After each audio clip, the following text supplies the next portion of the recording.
All right, you impatient people. Oh my gosh, y'all.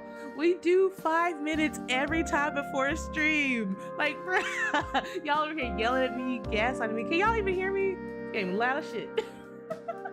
Maybe finally, I'm not late. Oh my god, bro, I was not even late. We do the 5 minutes every, wow. Can y'all even hear me? Is the game too loud? Can y'all hear me? You said late streamer. Y'all don't do this to me. What is up? You said you could have inappropriate photos. What the heck, Brian? Absolutely not. I don't. For one, I'm not very photogenic. I don't like taking photos of myself. So like, honestly, to find like a selfie of me in my phone, you would have to like search for like days. Like, it's very rare that I'll take one. That's just like, I just don't like taking photos of myself, Brian. So good luck if you do hack my phone. Also, you said, why is your mouth? Really? You can't hear me at all? Partial? Wait, Partial, you can't hear me at all? Or like, are you gaslighting me again, bro? Is you gaslighting me? Like, y'all, please stop gaslighting me. I'll believe you. Okay, so the game's too loud then. You can't hear me. Okay. All right, I'm turning it down. Can you hear me now? What about now? Can you hear me? Or wait, were y'all really gaslighting me for real? For real, y'all, I be messing with my stuff and then I be messing it up. For real? Wait, for real? Wait, no, you wait. Y'all are playing me, bro. Don't make me get one of my moderators in here because y'all over here playing me, bro. Lamb, I was not, what? Oh my God, y'all. Y'all, why are y'all doing this thing? Look, now I gotta do a sound check of myself. Give me a second so I can check this. Y'all are such liars. Y'all are lying. I can hear myself loud and clear. Y'all be lying so hard. Why y'all be doing this to me, y'all? What? That doesn't make sense. What are you renaming? Now I gotta figure out. Wait. Let me see here. Now I gotta recheck it, y'all. I'm not late. Also, get your points back. I'm refunding you. Get your points back. Y'all, now I gotta recheck it to see if the game's too quiet or too loud.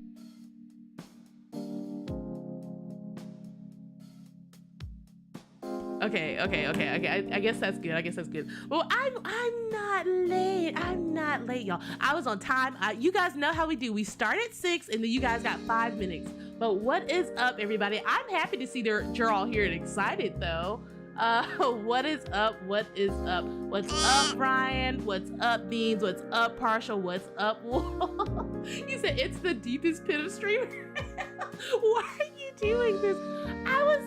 I totally was not. Y'all, I don't know what clock y'all are using, but the moment that my clock goes 6, I go stream. Like, what are y'all talking about, bro? As you guys can see, for our Mystery Monday game today, we are playing like a newish kind of game. It's called Hermitage Strange Case Files. It's a, what do you mean BS? That's not BS. Come on, y'all. Don't be like that, baby girl.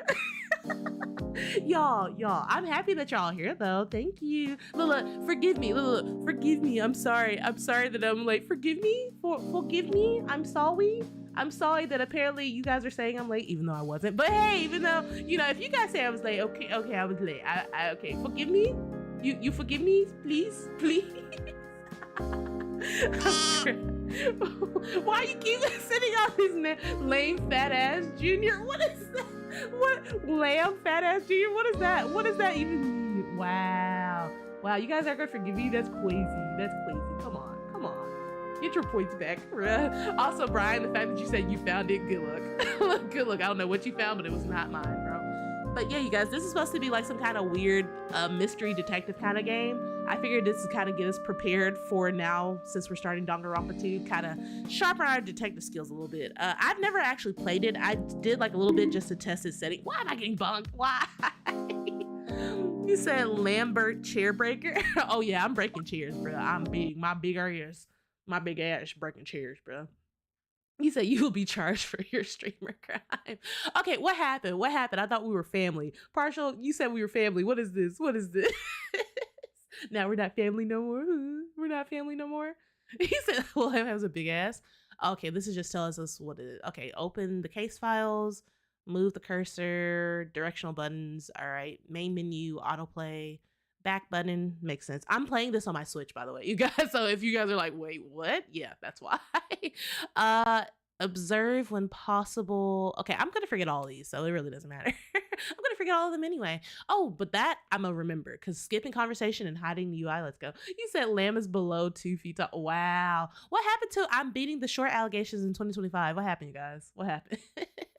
You said this game is purely fictional. All events, characters, and items depicted in the what is happening? Really, lamb scammer. The fact that I'm refunding your points really beans, really. What did you say, Brian? You said imagine playing on Switch, play on PlayStation. Bruh, I have the game on Switch. What do you want? I don't even own an actual PlayStation. I don't have money for a PlayStation, bro.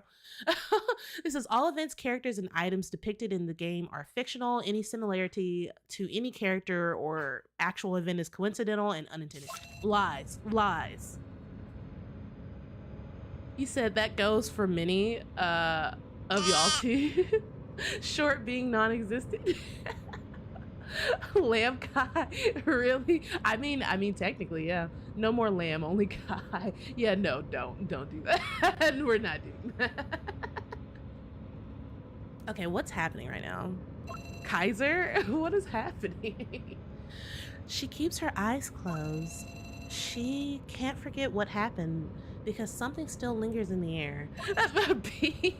Beans. I did not scam you. I literally gave you your points back. What are you talking about? Anger?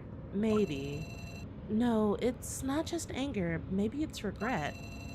I did not scam you. Whatever. I literally gave you your points back. Beans, you're such a liar.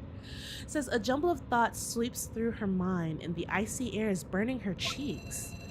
Flying is more difficult than she thought. Looks like her soul didn't sprout wings after all. Yeah, I have no idea what's going on right now, you guys, but tell me if you guys can hear it or if it's like too quiet. Somehow, it's like she's still here. She feels relieved at the thought, and thus the game begins. Oh shit, my fucking controller is shaking. Like, why? Why are you just sitting in? That's how I know you're getting your points back, because you keep sitting in the same 1,000 souls. Like, no, lamb soul eater. Anyway, get your points back. Refund. I'm crying. Why are y'all like this, bruh? The world goes on and the clock is ticking steadily. The world doesn't owe anything to anyone, so it won't listen to anyone's request. Even praying won't turn bad things into good things all of a sudden. Therefore, those who expect a lot from the world should overthink their attitude. What are you saying? Lamb's name should be Edge Giver. How partial? Beans. Oh my god, bro, please stop. You're gonna make me turn into this. Like, please stop. Please. Not lamb cutie pie. Oh my god, no. I'm crying, y'all. Well, bro, why y'all like this? Also, I'm still refunding your points, bro. You're still getting refunded. None of them are being accepted. All of them being refunded immediately. Not Edge Giver, bro. How am I edging y'all? You said because your dagger has great personality and has a sharp tip. Wild. Honestly, you need to go to horny jail. Horny jail for you. Horny jail. Oh, not the first hydrate of the stream, bro. Let's see here. What are they saying? Yeah. Oh shit, she's dead. What'd you say? You said, lamb, you always edge us before stream. How? I be giving y'all 5 minutes to get comfortable. I start stream so that way you guys don't feel like pressured. So then I give you guys 5 minutes to get it ready for everybody to get in. You know, everyone gets settled, get your snacks, get your drinks, get your freaking onesies. You know, I be doing that for y'all. And also, so I can get myself settled. You said now Jane needs to keep her guard up in jail. Like, for real though.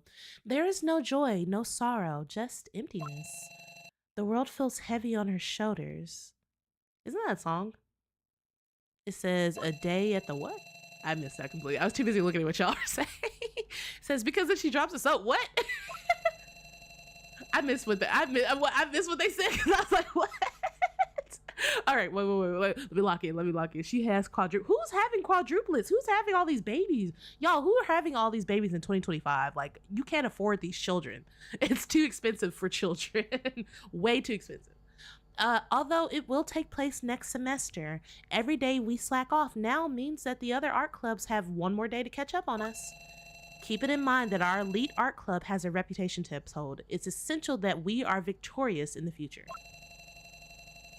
I'd be like, all right. I mean, I hear you, but at the same time, he said, not lamb mommy. Oh my God.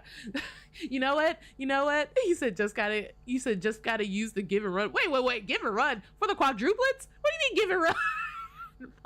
Partial, explain yourself. Also, Beans, you know what? I'm accept this one. Lamb mommy. For the rest of the stream, everyone's calling me mommy for the rest of the stream. Let's go. Accept it. Just now, got accepted. Lamb mommy. You can either call me lamb or you can call me mommy. There you go. The fact that you guys are all immediately willing to accept that, like, what? I'm crying. Steffi, what's up? Steffi, can you hear the game well? I know there's like not much, but can you hear that weird like humming in the background? And can you hear me well, or does it need to be turned up? Let me know. You said I would be more than happy to. That's wild. You obviously don't know your chat. Not me not knowing my chat. Have you guys been waiting on this moment? Oh my gosh. Y'all, I can't. Mommy gave us a free pass. I can't with you guys. Mommy, sorry. You know what? Pin of shame for you, Steffi. Shame. You said, yeah, I can hear the coming of the. Oh my God, why? I need to start reading your stuff before I just like fully read it out myself, y'all. Why? It says, I know it's unusual for me to push you guys so hard, and I realize some of you might be uncomfortable with that. Think it over carefully, for your own good, in fact. I don't want any more incidents this year. You said, Mommy put you in a time. I regret this. Why did I accept this? That's all. Any questions? Well, what about the materials? If we're going to do oil paintings, the paint will be very expensive. That won't be a problem. Ah, your new classmate doesn't have any materials yet, does she? I'll prepare some for her. You said Mommy Lamb edging us before. I'm not edging anyone for stream. Steffi, what'd you say? I came into chat at the right time. You should have known that would backfire. Clearly, bro. I saw her with some art supplies today. That's right, let her use her own supplies. So there's no need for you to worry about it, is there? These bitches, they're kind of mean, y'all. They're mean as hell. They're mean. Guys, well, you can figure out a suitable solution amongst yourselves. That's all for that. See, my thing is, as a teacher, you should have been like, hey, stop being fucking rude. Oh my God.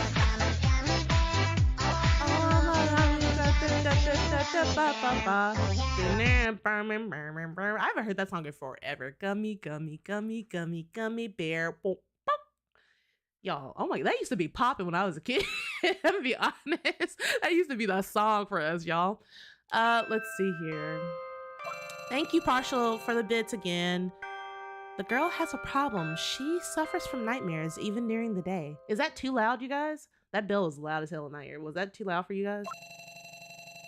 Even when it comes to such a renowned, flashy school, the shadows are still everywhere, lingering. They are relentless. You said I'm getting edged both mentally and physically. It's not by me. I'm not doing it. It's not me. It took her a whole week to figure out where to hand in her homework. Nobody even considered offering her help. The teachers always seem to be in a... What? How is it me, Wolf? How? You said, Mommy, why did you choose to accept Mommy instead of Fat Ass Junior? You know what? Next time I'll have to choose Fat Ass Junior, bro. You said right, but both you and your kids... What is happening, bro? What is happening?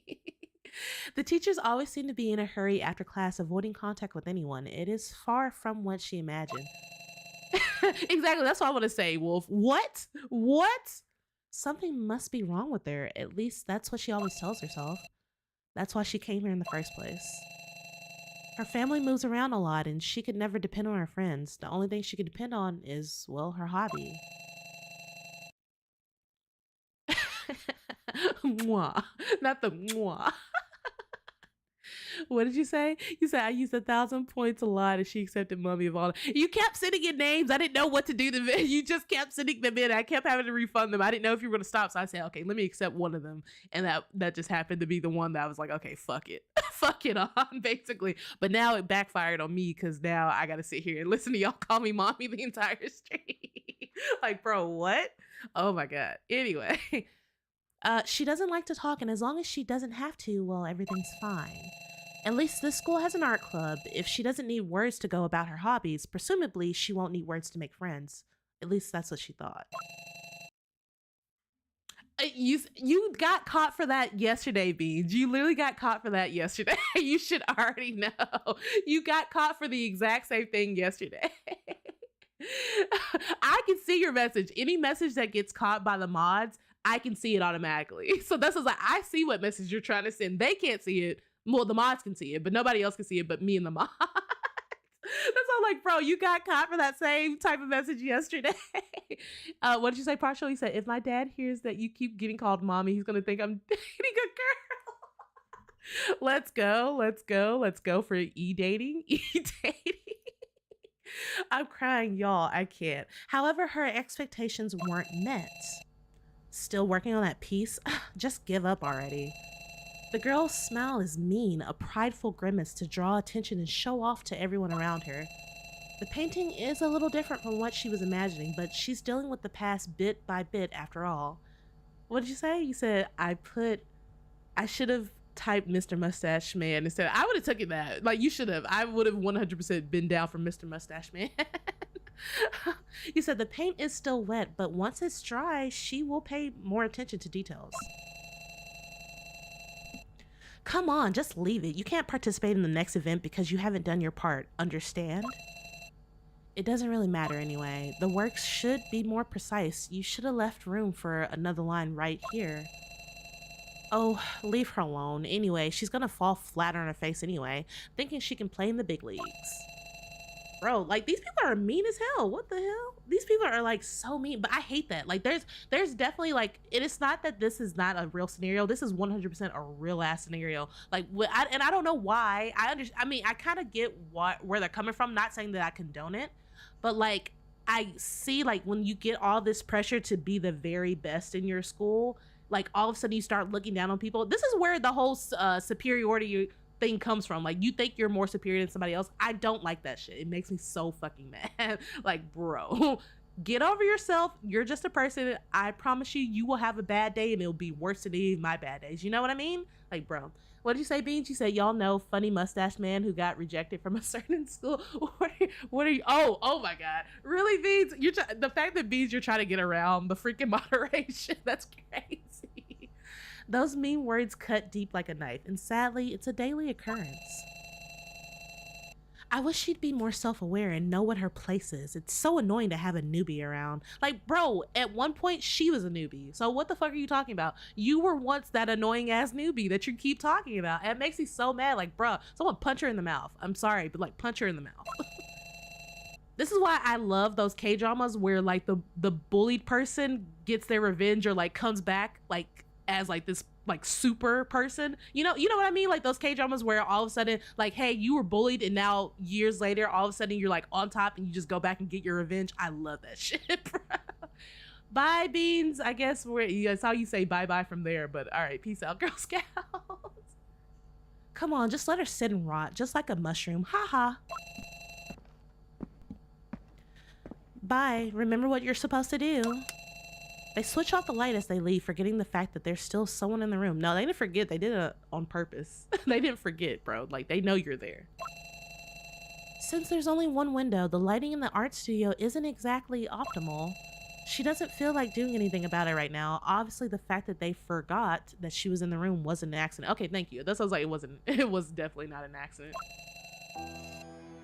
Gradually, everyone leaves the building and everything goes silent. Maybe mushrooms grow in silence, in isolation. She would prefer to be a mushroom right now. At least people aren't outright cruel to a mushroom. Is that too loud for you guys? Like, that music just suddenly came in out of nowhere. Is that too loud, y'all? Let me see. I'll turn it down just a little bit. Let's see. I think we should be good, like, right here, right? I think you guys can hear me, right? I think that should be good. All right, let's go. At most, they would casually crush it with one foot. That outcome doesn't seem so bad.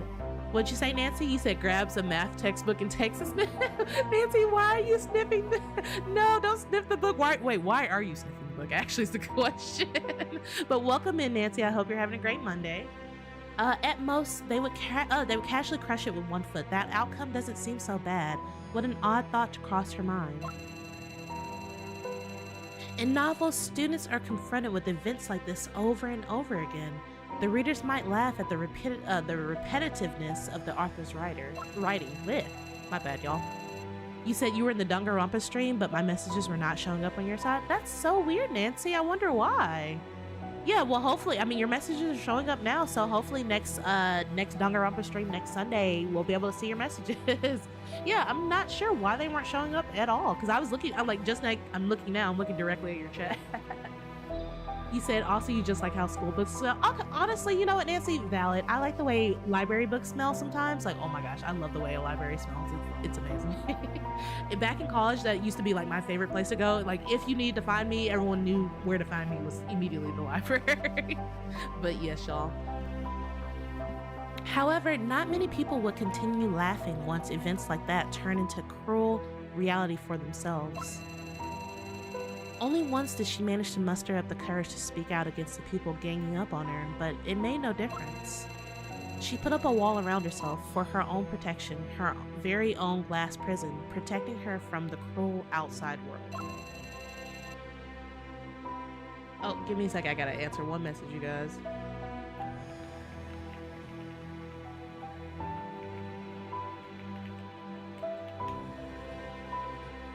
Okay, alright. Look, alright.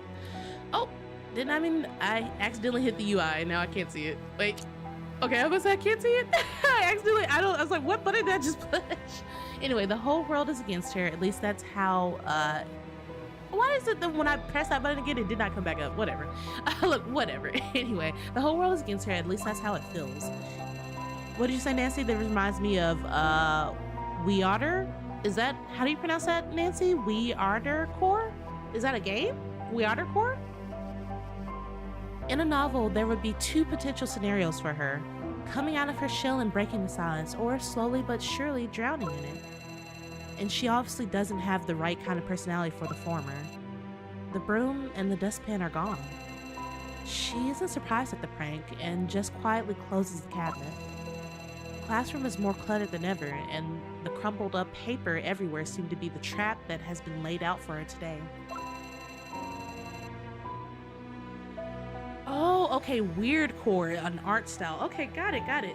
I mean, I don't know if I've ever seen, I may have seen art that's like painted in, or like done in like a weird core art style and just not known it, but that sounds interesting. I'm gonna have to look that up. Weird core? Okay. She slowly picks up a piece of paper. Eventually, they'll run out of ideas. Even if this young girl tries to deal with her emotions, the malice of the past doesn't look like it would disappear in the future. Even if she struggles to deal with her grief, the pain is relentless, taking up 24 hours of every day. Even so, she doesn't give up.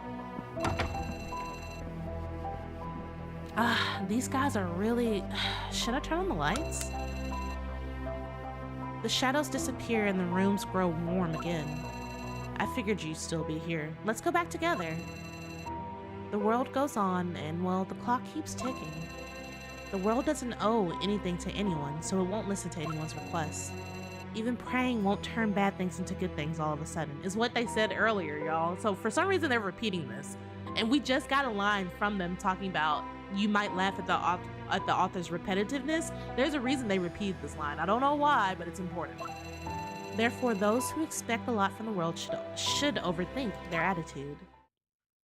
Like, why are you repeating that? That's important for some reason. You said weirdcore and dreamcore is basically nostalgia horror. Oh, okay.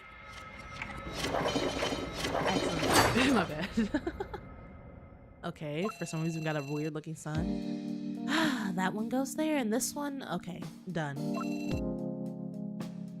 It doesn't really fit. Many people simply grab books, flip through them, and then put them back. Of course, they don't check where the book originally was. This means everything's an unorganized mess, with different genres and classifications thrown into one big, messy pile. Making sure everything is put back in its original place is probably more difficult than just placing it in the first free space you see. Alright, time for a break. There's no sense in asking too much of yourself. He said, why does the store manager look like the Joker from Persona? He does kind of have that feeling a little bit, I'm not gonna lie. He said, but they forgot the mask. Well, I guess they said, well, this is a Persona, but we'll take his character design a little bit. To be honest, I don't have a lot of confidence as a store manager, even though I've been doing this for the last 6 months. I had my doubts at first, but whatever. Gotta earn money somehow. The landlord's out for my blood. Hermitage isn't just an ordinary shop. If customers are only looking for something to satisfy their desire to read, most of them won't find what they're looking for here. The literature here, from the folklore of Japanese scholars in China to propaganda transcripts of new religious groups in Southeast Asia, has piled up into such a vast ocean of books that even the owner has lost his overview. There's a lot of really obscure reading material here, and the only reasons why people stay here must either be the familiar smell of old books or that they're looking for something very specific research material. There's always an interesting conversation to be had, though. You said adult hit her. What do you mean? Adult hit who? Adult hit who, Partial? Why are we having adults hit people? Adult hit her. What?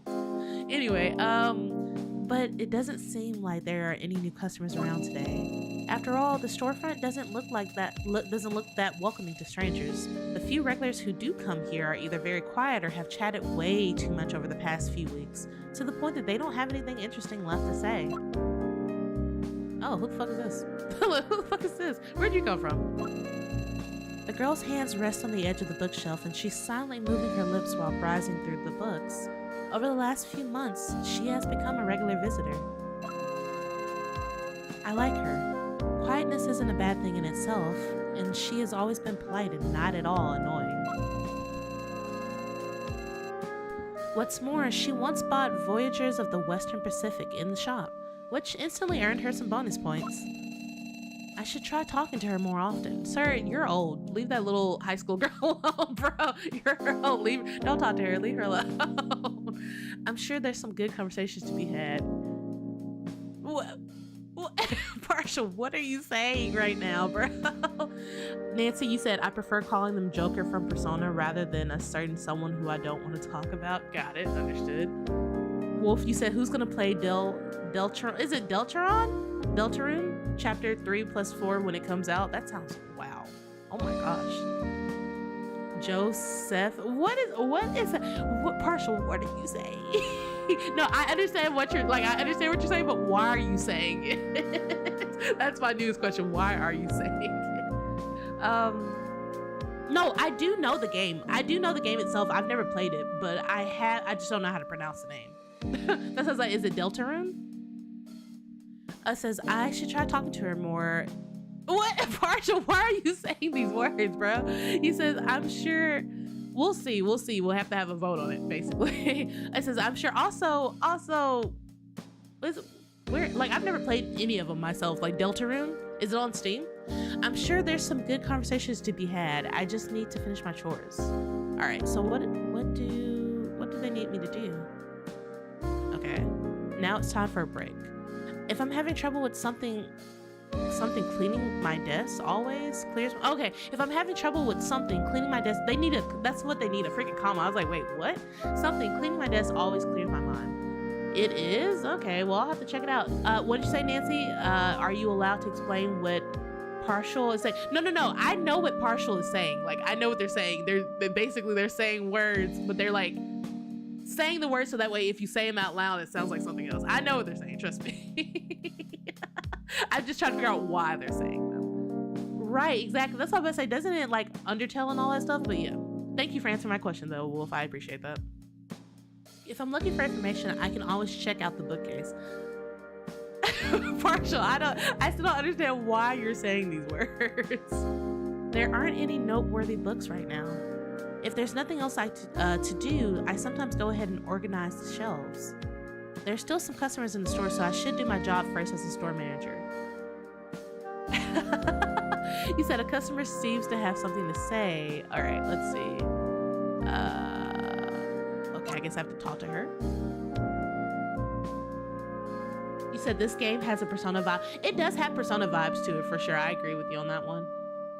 Yeah, no, Nancy, I 100% know what they're talking about. I'm just trying to figure out why they're saying it. They're still not answering me. Only now do I notice how young she must be. Her uniform, consisting of a sailor suit and a long skirt, is quite well known in the city. If I remember correctly, this uniform is worn at a well-known private school. It's called Phoenix High School. I heard that they only accept female students and that it's one of the highest rated schools. Quite a feat. Its name sounds appropriately strong. She wears big glasses that cover a huge part of her face and is clutching a book under one arm. She holds it very carefully. It's almost like she's carrying a small animal that she's trying not to hurt. Well, Partial, please explain to me why you're saying it though. Like, please, I'm trying to understand, bro. He said, Wolf, if you're, what are you saying? That's the one you want to buy today? Sorry, I'm just making sure. I don't even know what you're saying to me at this point. My mind keeps stroking. Stroking what? Stroking what? What is your mind stroking right now, Partial? This time it's the trail of a missing fish. My mind keeps having, really? Your mind keeps having a stroke? I feel like my mind's having the stroke right now, Partial. Like, bro.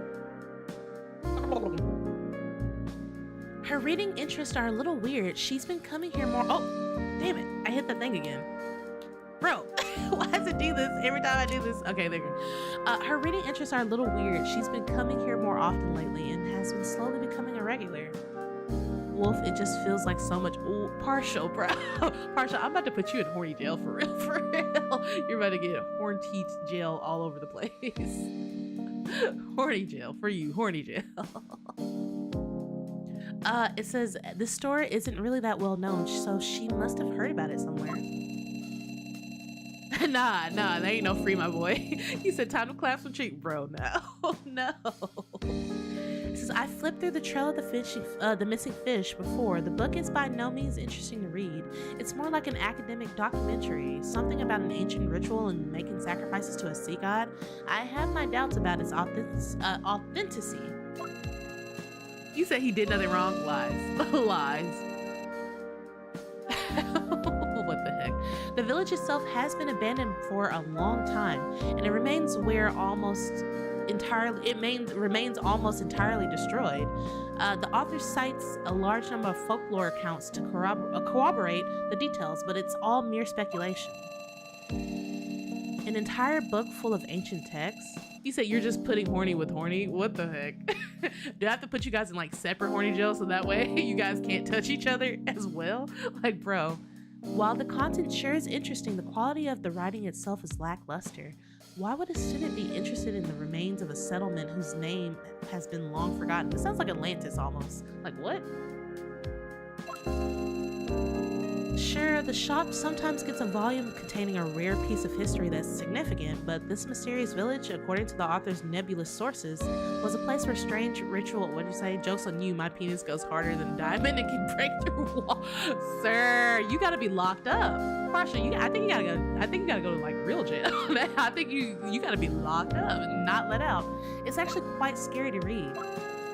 And that's not even the most troublesome thing. It's not that simple, I'm afraid. Huh? I can sense her confusion. May I ask why you want this book? Why? I'm just curious.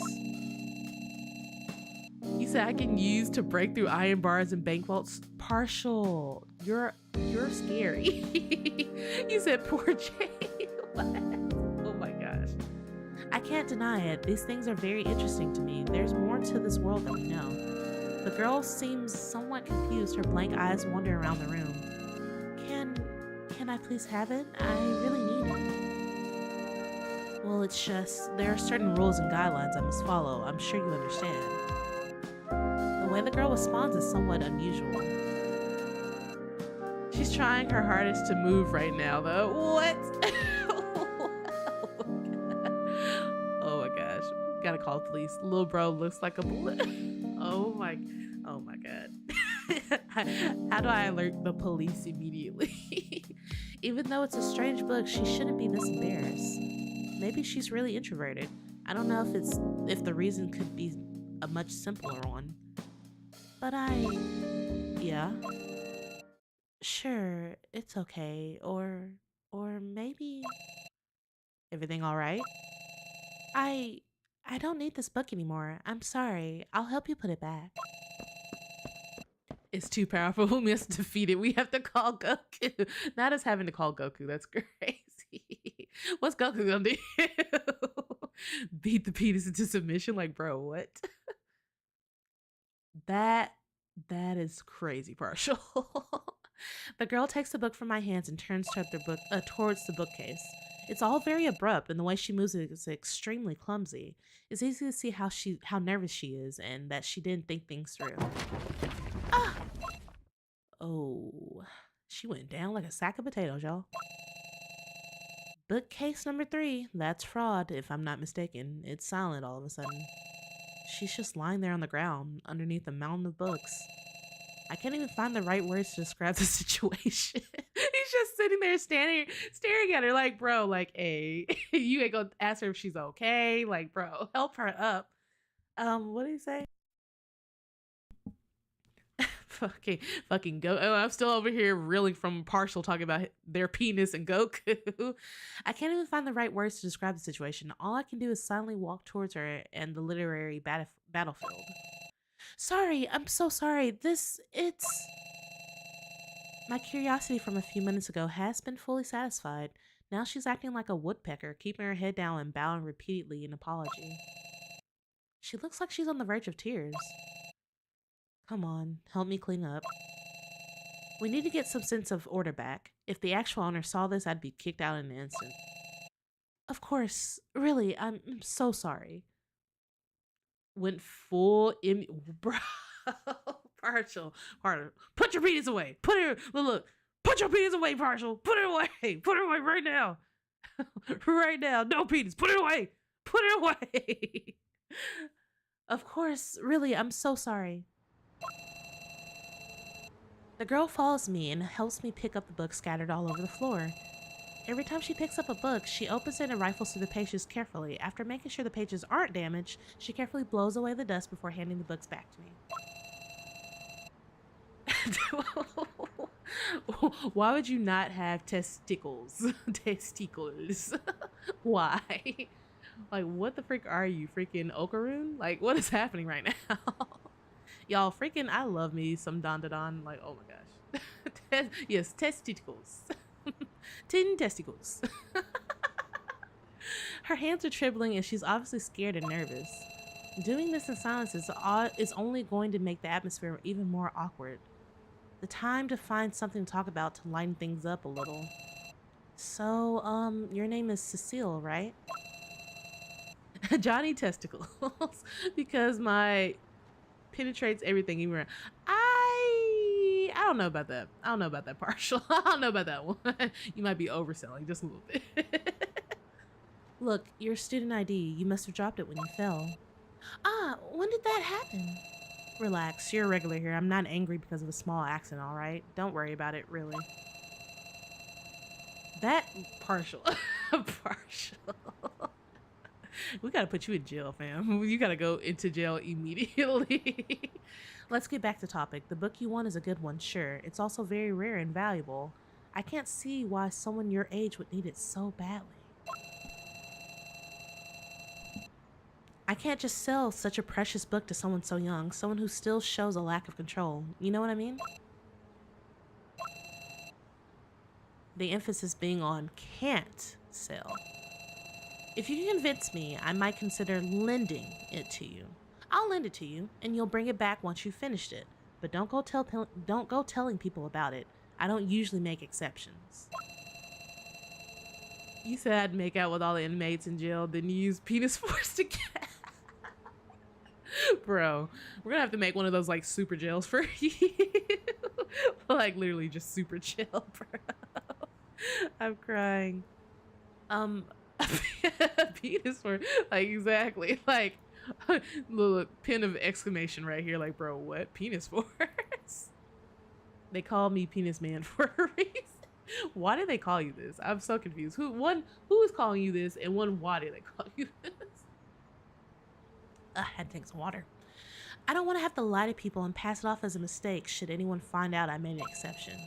This copy of The Trail of the Missing Fish is a folktale, and given that even the issue is at least 20 years old, I doubt the author will ever officially publish. Wait, ever officially publish during his time? Well then, Sarah, you need to be out there on the battlefield if that's the case. If your schlong can do all that, you need to be out on the battlefield right now. Right, like, bro, you got the super weapon in your pants. As mentioned before, the book's content and writing style are rather obscure, and it takes a lot of time to fully grasp its meaning. You might be disappointed if you expect to find an exact piece of information that you're looking for, but online search engines have come a long way. Our ability to search for information and find it quickly has long exceeded everything we used to think was possible. Right, it might solve it. Yeah, exactly. Parsh, we're gonna have to get your schlong out there. You need to go solve world peace right now. The world's in chaos and we need your schlong to help. Cecile could be looking for something very specific, something so peculiar that it might only be found in this particular book. Such a young girl, suddenly developing an interest in ancient religious practices for no apparent reason. He said, look, oh, is it a clip, Wolf? Who's gonna clip it? Who's gonna clip it? I'm not gonna clip it. Look, I'm not gonna look, they'll never see it because I'll never clip it. Exactly. What now, Wolf? Ha, exactly. This is what you get for not knowing how to clip. Oh. Look, do my little dance. Oh. Mwah! Exactly. Wait, don't start. No, don't start another war, Partial. No. No, nay. We all suddenly forgot how to clip, all of us. Not right now, Partial. I'm angry. What a strange world we live in. Cecile hesitates for a moment, maybe because she still feels guilty. Sir, would you believe me if I told you something? Hug force. That really depends on what you're going to say. Just know that you don't have to tell me anything you don't want to, but if there's anything you need to get off your chest, well, I'm happy to listen. Curses. I can fully understand why you wouldn't want to talk to your classmates, and some things need to be talked about or they'll eat you up from the inside. Bullseye. Her pale fingers clench the book tightly. Recently, I've been having very strange dreams. Whoops, you. I'm crying, not Wolf exploding from hug force. Oh? Most of them are horrifying, so I'm really scared. I dreamed of a gigantic fire rising from the sea, engulfing an entire island. Many small animals lived on that island, but they all disappeared in the blink of an eye, swallowed by flames. There was no trace of them left after that. In another dream, I saw men dressed in ancient armor. They were fighting. They held swords and spears and stood together in huge groups. A large squadron of cavalry rushed towards them from the hillside. There was blood everywhere. The men who weren't on horseback were shouting and screaming. I couldn't understand the strange dialect, but they were speaking Chinese. Okay, I got you, Marsha. I got you. Also, what do you mean? Whose lifeblood, bruh? Whose lifeblood? Are you talking about Wolf's lifeblood when you squeezed him to death? I also dreamed of a huge plaza surrounded by buildings. Foreigners wearing hexagonal star badges stood together in dozens of lines and were escorted to trucks by soldiers. Are you talking about the Holocaust? Wait, is she seeing things from the past right now? What's happening? Cause if she dreamed of like the Holocaust, like, girl, that's okay. All right, interesting. There were mothers in tears holding onto their babies. The soldiers showed no emotion.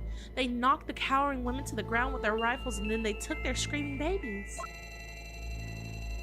Before I started having these nightmares, I'd only ever seen these scenarios like that in book illustrations or on TV.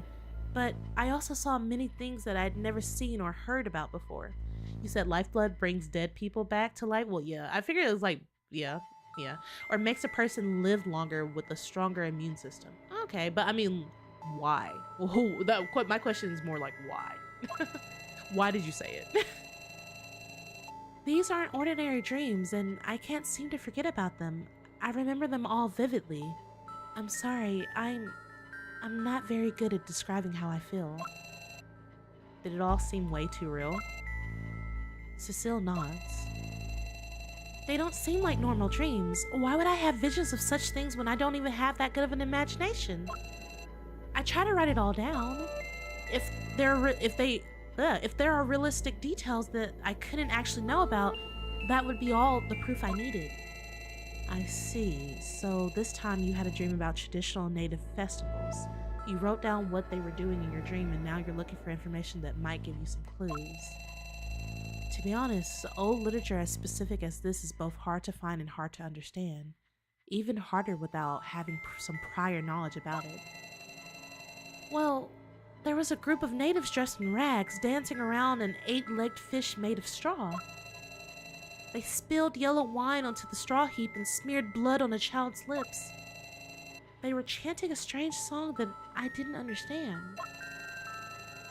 I had no idea what they were singing at first because, well, I'm not very familiar with Cantonese dialect.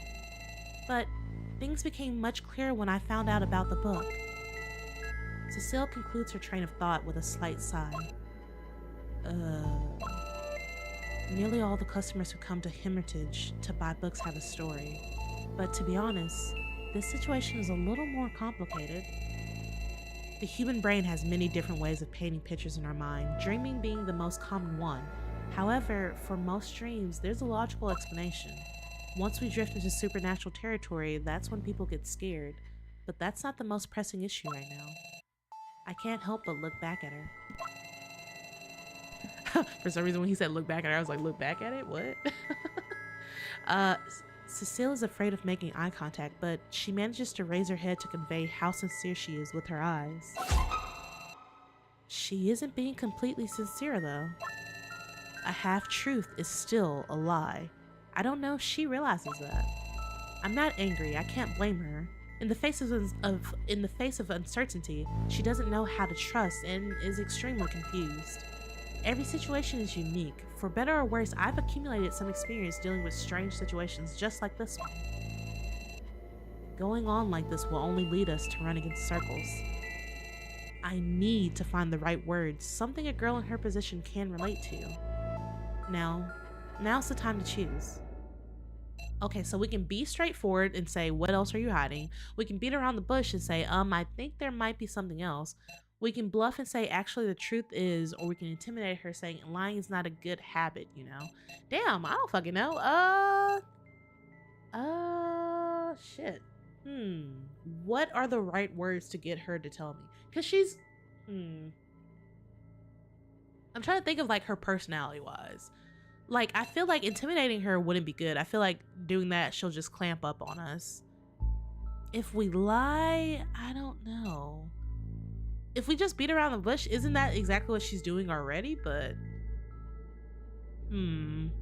I feel like maybe us being straightforward will, like, get the answer. Let's see. I feel like we should be straightforward. Let's say what, well, I don't know, because when he says, what else are you hiding? Won't that make her feel like, you know, we're like accusing her of something? I think there might be something else. Actually, the truth is lying is not a good habit, you know? Damn, what should we say to her? What else are you hiding? I think there might be something else. Lying is not a good habit. Let's try to take the beat around the bush. It might not be right, but I don't know. I feel like her personality will clamp up on us if we intimidate her or we say, what else are you hiding? I deliberately avoid her eyes, put down my pen and take a deep breath. But there's more to it than that, isn't there? The girl's eyes widen as I call her out. Looking for information because you had a strange dream? A nice idea, but only someone who went through the trouble of making up a story would explain it like that. But I didn't. Humans rely on subjective motivation. If a thing has no value, no one will grant it much attention, let alone devote so much effort into studying it. I can tell you're a smart girl, but believe me, interest is a bad excuse. You can stick with that approach, but it's not going to work. I approach Cecile and look into her eyes. There's a lot of history hidden away here. Fate brought you to Hermitage. It's a special place. I hope you understand that. Cecile seems to be holding her breath. The girl holds tightly onto the book, her fingers caressing the corners. It's a sign of how many thoughts are going through her head right now. Time feels as if it's moving slower. I don't know how long we were standing there, but after a while, Cecile's eyes finally drift away from mine. Sir, you really aren't an ordinary person. Thanks? I won't shy away from a compliment if I get one, that's for sure.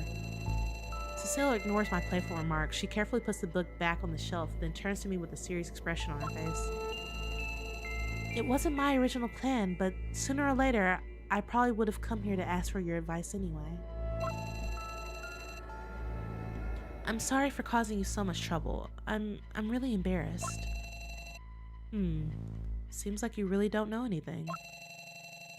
All I can do is scratch my head. Playing dumb doesn't seem to be working very well. So I guess we didn't choose the right one to get her to come out. I thought we were on the right track. I thought she was gonna like feel comfortable, but I guess we were wrong. My bad. Ooh. I want to believe that there are still people willing to help others out there, so it's nice to see that they still exist. You're an interesting person, surrounded by so much knowledge from all kinds of different sources. Most people would never believe me if I told them what I told you. I can take a rough guess at your situation. You can tell me your story. I'd like to hear the truth. Oh wait, I'm confused. Wait, did I get it right? Look, chat, did I actually get it right? The corners of Cecile's mouth turn upwards into a slightly bitter smile. It's a harsh truth, though. I really didn't lie. Those images are still in my head. But it's just like you said, there are other reasons why I'm paying such close attention to them. Cecile's tone changes as she looks at me, but her eyes aren't focusing on me. I saw my best friend in my dreams. She's like a sister to me. Huh? She was lying on the ground, twitching, her face pale as snow. The ground beneath her head was covered in red, blood still pouring out of her. I couldn't see her eyes. Her right hand was completely mauled, and she was trying to move, but there was just so much blood. So much blood, and I... This girl is getting more and more immersed in her vivid memories. She stares at me with blank eyes, and I can see a figure reflected in her eyes, but it's not me. Cecile covers her face with one hand, and she looks panicked. She uses the other hand to point to the ground as if something were lying there. She kept trying to lift her head, but her neck was twisted too badly. She didn't react at all, and I held her hand, but Cecile enters into a kind of trance as she becomes fully immersed in the memory. Her facial expression changes to one of utmost dread, and her mouth starts moving strangely on its own. Words spill out of her mouth and she can't control it. She's staring. The stare. The eyes. Wait, eyes? Didn't she just say she couldn't see them at first? The blood, her neck, those eyes, the eyes. Eyes looking at me. They're looking at me, staring at me, looking at me, gazing at me, those eyes. I clap my hands loudly in front of her. Ah! She sits there with her arms wrapped around herself, shaking, frightened. What should I do?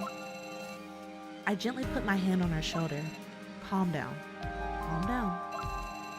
So basically, this vision made you worry about your friend's well-being. Cecile nods. I can't bear the thought of her like that. It's so horrible. I'm really scared. The more I remember, the more Cecile leans against the edge of the bookshelf, her arms around her knees. So you decided to look for information on visions and hallucinations. You're trying to gain further knowledge about them, trying to figure out how much of what you're experiencing is connected to reality.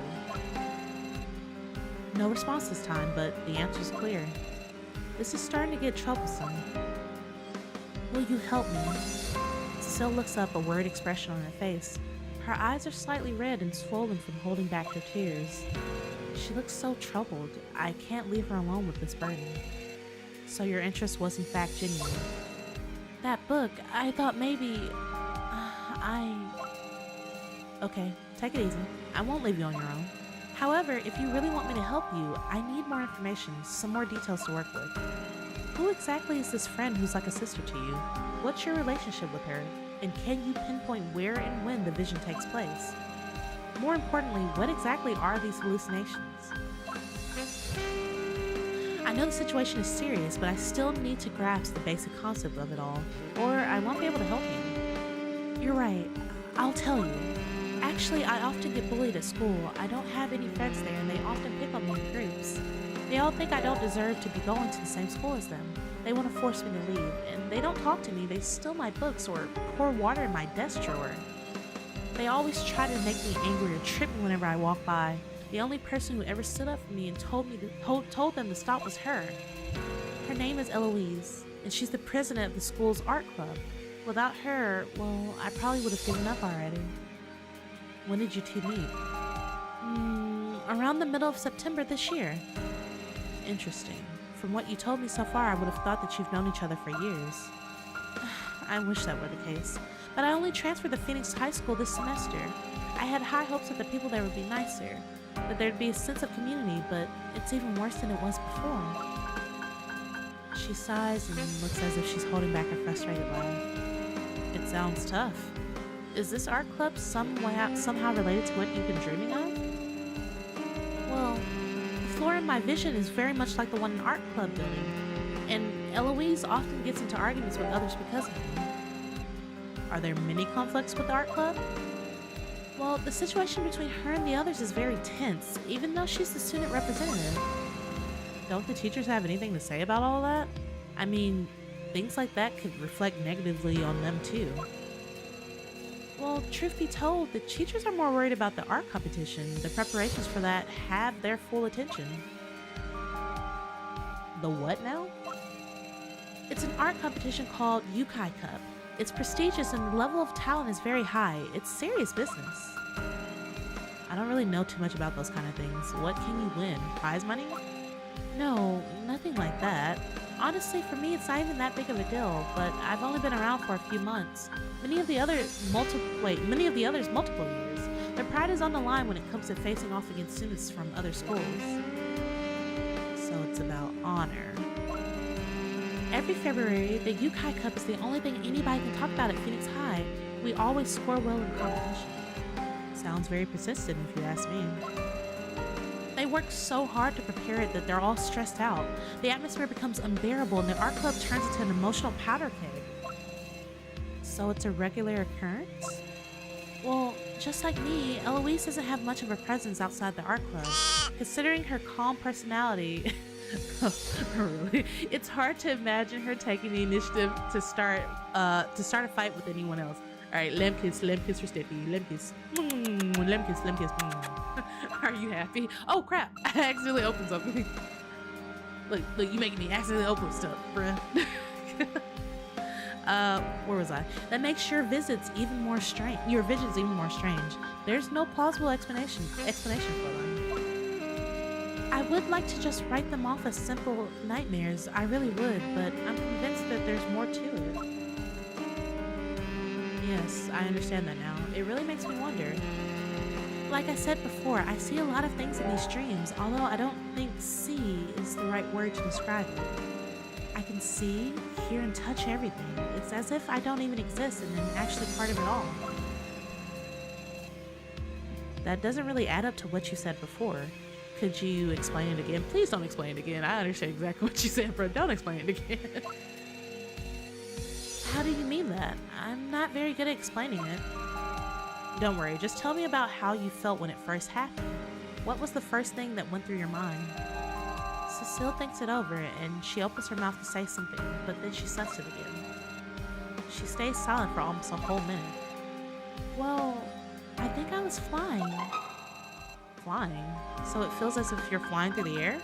No, it feels like flying, but I don't have any sense of self. I can observe everything from above, but my perspective certainly isn't from heaven. The only way I say it that way? Okay, the only reason I say it that way is so I can describe it somehow. Last time I saw the city's famous riverside viewing platform, a group of panicked people came from the north, right towards the people on the viewing platform. Luckily, security guards were nearby to handle the situation and prevent a massive panic. The people were shaken up and looked like they'd seen a ghost. They looked really frightened. All the same, they were such a small group that they were lost in a gigantic crowd of people. Hardly anyone noticed the uproar, and on the other side of the viewing platform, everyone simply carried on as usual. It's really scary how you can feel isolated and unsafe even when you're out in public and surrounded by so many people. Afterwards, I went to take a look at the place of my own. The surrounding streets and buildings were all familiar to me. They were just like in that dream. Even the street gangs were the same. It's hard to imagine that without having seen it for myself, or for yourself. My bad, y'all. I've seen bizarre scenarios play out in my mind before, but until the visions of my friend, I never thought about actively researching what I had seen. I often lost track of the time when I had those visions. I had no sense of self, no Cecile. It's just one big blur of everything. Cecile describes the situation as if it were a good thing. I'm surprised that she isn't smiling. What with how happy she sounds. However, as soon as my focus shifts, I quickly lose that state of mind. The same as with the real dream? Well, by the time I start to question whether or not I am myself, I'm already in a more conscious state, and it's only a matter of time before I return to reality. Well, at least you return to your senses at some point. A dream that can even put the fact in question is more than bizarre. Even if I wanted help from someone, I've had a hard time explaining it to them. I really appreciate you taking the time to listen to me. I'm very grateful. She bows her head and already sounds less intense. Talking is really hard. I've never been very sociable, too awkward I guess, but I see where you're coming from. Anyway, I just want to understand what I saw, or what I see. After all, if my friend really is in danger, well, I need to find a way to help her.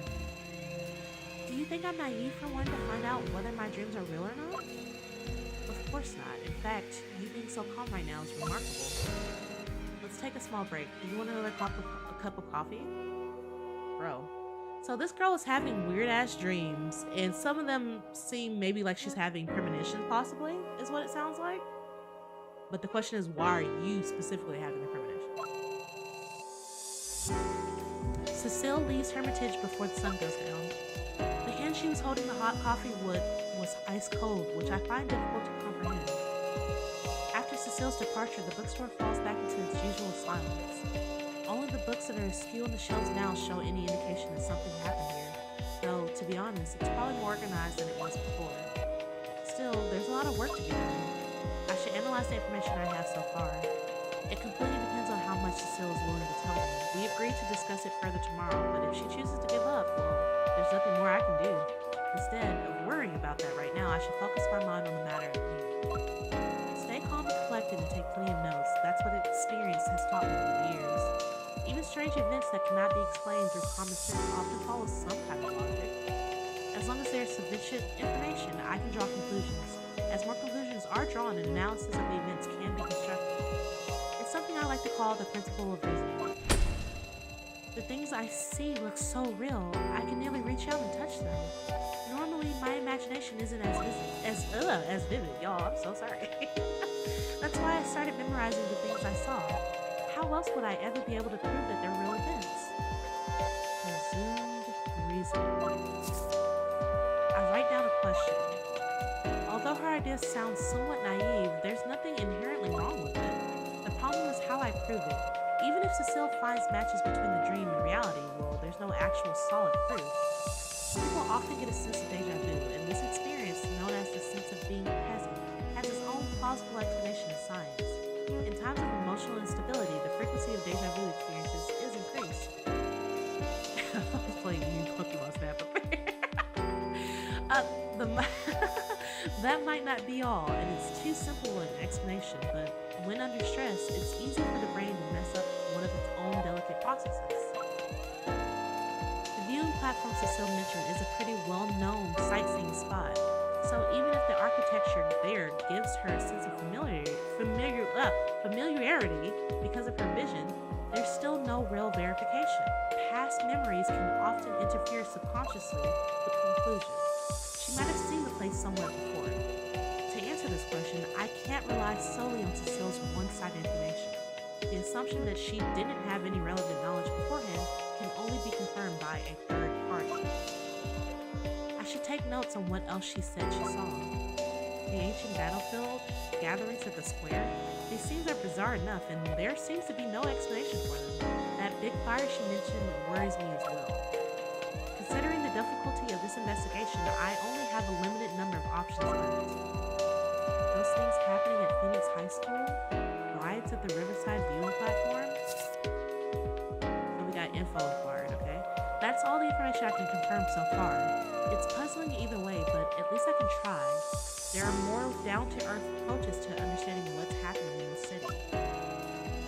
If possible, I want to avoid involving any innocent bystanders. When I was conducting research on folklore in the remote countryside, I heard a lot about supernatural dreams. But there's a world of difference between an innocent high school student and witches. It's obvious that Cecile has already convinced herself of an answer to all of this, but trying to actually prove it is something much more difficult altogether. The sky outside has already turned completely dark, and I didn't even notice. The lighting inside Hermitage isn't optimal, but it's better than nothing. I turn off the dim lights on the ground floor, which hold more symbolic than actual value, lock the shop door, and make my way to my apartment. Okay, where are we going? Oh, am I covering my apartment, bro? I'm covering it. Wait, let me move the lamb away from over here, because apparently I'm covering this shit up, bro. All right, lamb's getting moved right here, y'all. There we go. I was like, wait, am I covering? I am. All right, we're gonna move right here. All right, I guess we're finishing work then.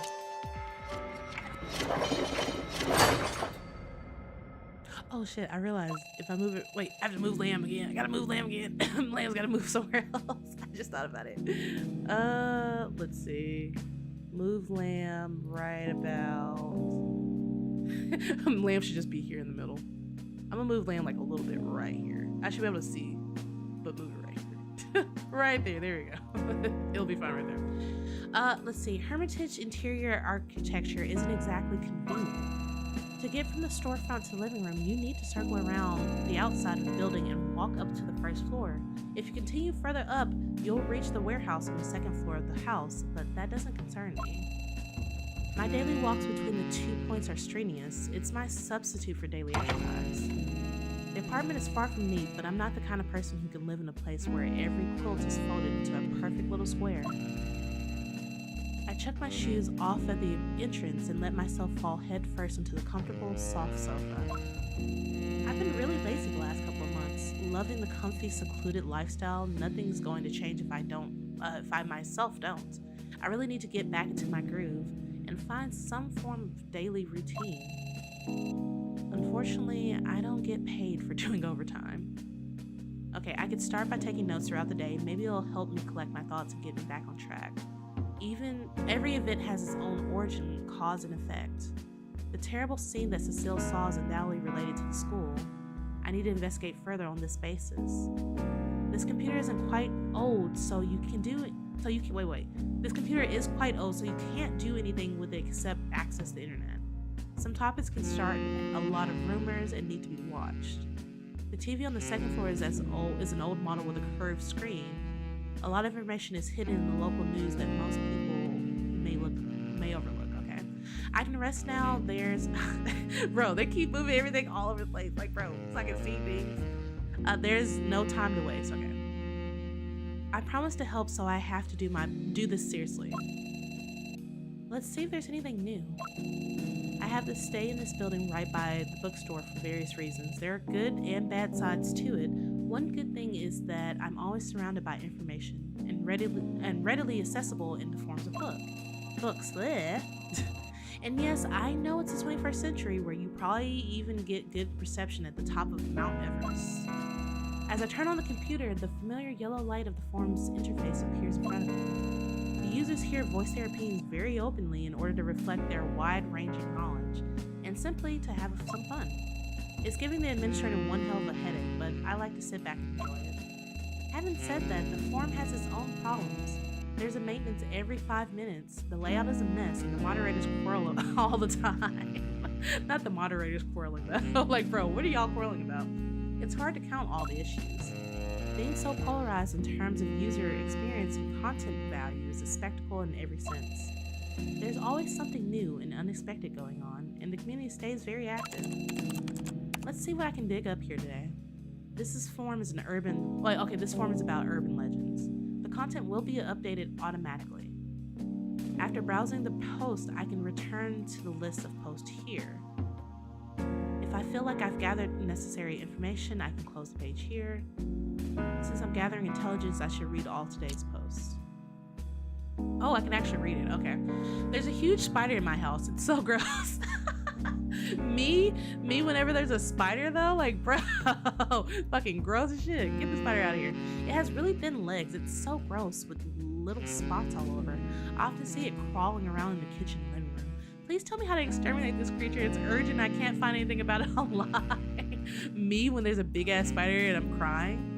Okay, it wouldn't be there if there weren't any other insects for it to eat in your house. No, it's just here for some reason. I promise you the other insects have already been killed. Sounds like a white mustache jumping spider. It eats cockroaches. It won't bite even if you catch it, okay? It has creepy eyes. It's a white mustache jumping spider, which means you probably have other spiders or insects in your house. Just let it be, it's cute. Bruh, no, it's not cute. I don't like it. Is it faster than a cockroach? I haven't seen one of those spiders in the last few years, so the cockroaches at our place went on a rampage. Ew. I think what's worse, spiders or cockroaches? I mean, I guess cockroaches. Like, bro, if I see a cockroach, oh my god, bro. I suppose cockroaches are worse, but like, bro, I don't like spiders either. I think spiders are way scarier than cockroaches. What? Spiders are cute. I would say it's the second most popular pet in China after the cat. Really? Can I reply to this? No, I can't reply. I want to look. I reply and say, hey, spiders are fucking gross. Also, so are cockroaches. All right. I guess we read everything, right? Can we go somewhere else? No? Okay, we can't go anywhere else. All right. What else can we read? The rumor board is now open. So we just read the one about the spiders. This one says Gin Scissors created 3-eyed mosquitoes to help prevent diseases. Okay, to help prevent and diseases. Wait, why do you say prevent and diseases? That's weird. Science Daily, October 16th. According to the official website of University of California, Riverside, scientists use so-called gene scissors to create Aedes aegypti mosquitoes with altered characteristics. These yellow mosquitoes have 3 eyes and malformed wings. Scientists hope that these mosquitoes, by means of gene editing tools, will help prevent and control mosquito-borne diseases. The study was published in the latest issue of Findings. Okay, that doesn't sound like it has anything to do with our case. Too much text. Anyone have a server? Look, me skipping over it. Like, literally, whoever this African Valley person is, me. It's me. I was like, bro, y'all are talking a whole bunch. It has nothing to do with what I'm looking at. Lynn says, why not kill the insects while you're at it?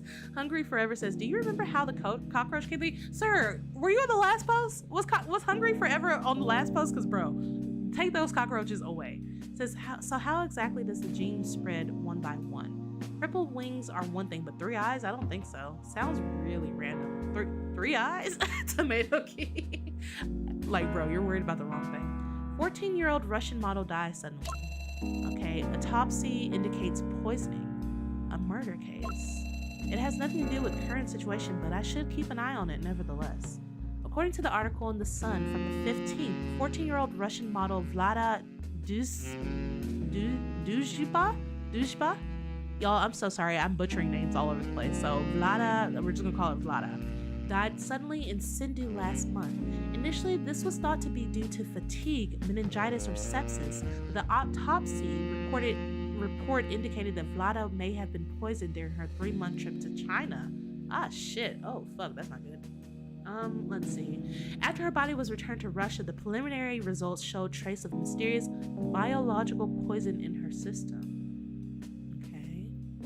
Russian media quoted law enforcement sources. Vlada may have been bitten by a deadly poisonous insect. Like the 3-eyed mosquito? Like the 3-eyed mosquito? Bro, ain't no way this is connected. She, girl, you got bit by a 3-eyed mosquito. That's crazy. She may have eaten something, or she may have been poisoned on purpose. Last month, the Russian investigative committee, the RIC, initiated a criminal procedure in connection with her death. It was probably a Russian hacker. Victor, go to jail. Jail immediately. Victor, jail. Who gave her a virus? Physically. Okay. What deadly insect in the South can kill with a single bite? Is this about that good-looking girl again? Didn't they say it was meningitis last time? How did it turn to poisoning again? Maybe weight loss or substance abuse? Many supermodels die of liver and kidney failure. A beautiful model was poisoned while out in the big city. That isn't too much of a surprise to me. Could it have been a tick bite? I read somewhere else that it looks like the cause of death was organ failure. A tick. Wonder if they can find out where it came from. Vampire? Why is your name Vampire? You talking about ticks over here sucking blood? Bruh, get out. Out. Get out. What's this one say? It says, what was the original chime of the clock tower called? Are you talking about Clock Tower Orange, the game series? Look, the video game series? Let's see. It says, oh, this means something. This is probably what they call finding light in the darkness. I didn't realize it before. After I arrived in the city, I found shelter at a local bookstore. Okay, we got more information. All right. The shrine's famous viewing point was breathtaking beyond belief. What was the original chime of the clock tower called? You probably all know the old building on the beach. 2 days ago, I talked to the old man who lives there. He told me that when he was young, the chime of the clock tower had a different melody than it does now. Sadly, he can't remember what it was called. He's eager to find out the name of the old melody, and I thought I'd ask you for help. I'm afraid it might be difficult to find it. Maybe they were the same clock chimes at the Westminster Abbey? It says it must have been a long time ago that he heard those chimes, maybe about 50 years ago. Wasn't it changed again in the 90s, only to be changed back to the current melody? Answer to Supercell. They changed it in the 80s, only to change it back again afterwards. The Queen of England visited Mattel back then, so they wanted to play the Westminster tune for her. So why did they change it back later? I don't think the current melody is as good as that one. Okay, cool. I guess there's nothing else. We've literally read everything. Also, I just realized the name of some of these posters. This one's name is Snoopy. This one's name is GX. Like, what the fuck? Also, Snoopy must be a moderator here because it says the rumor board is now open, obey the rules and die, and then it says poster is Snoopy. So Snoopy must be like the moderator on this one. Okay. Looks like it's time for the news. After a series of boring news, I hear something interesting. Next up is a follow-up to the Sky Pit incident. On the 13th of March at 3 p.m., a road collapsed in downtown Mattel. No one was injured, however, the roads repair are proving difficult due to the extensive damage. At present, the road section remains restricted to vehicles.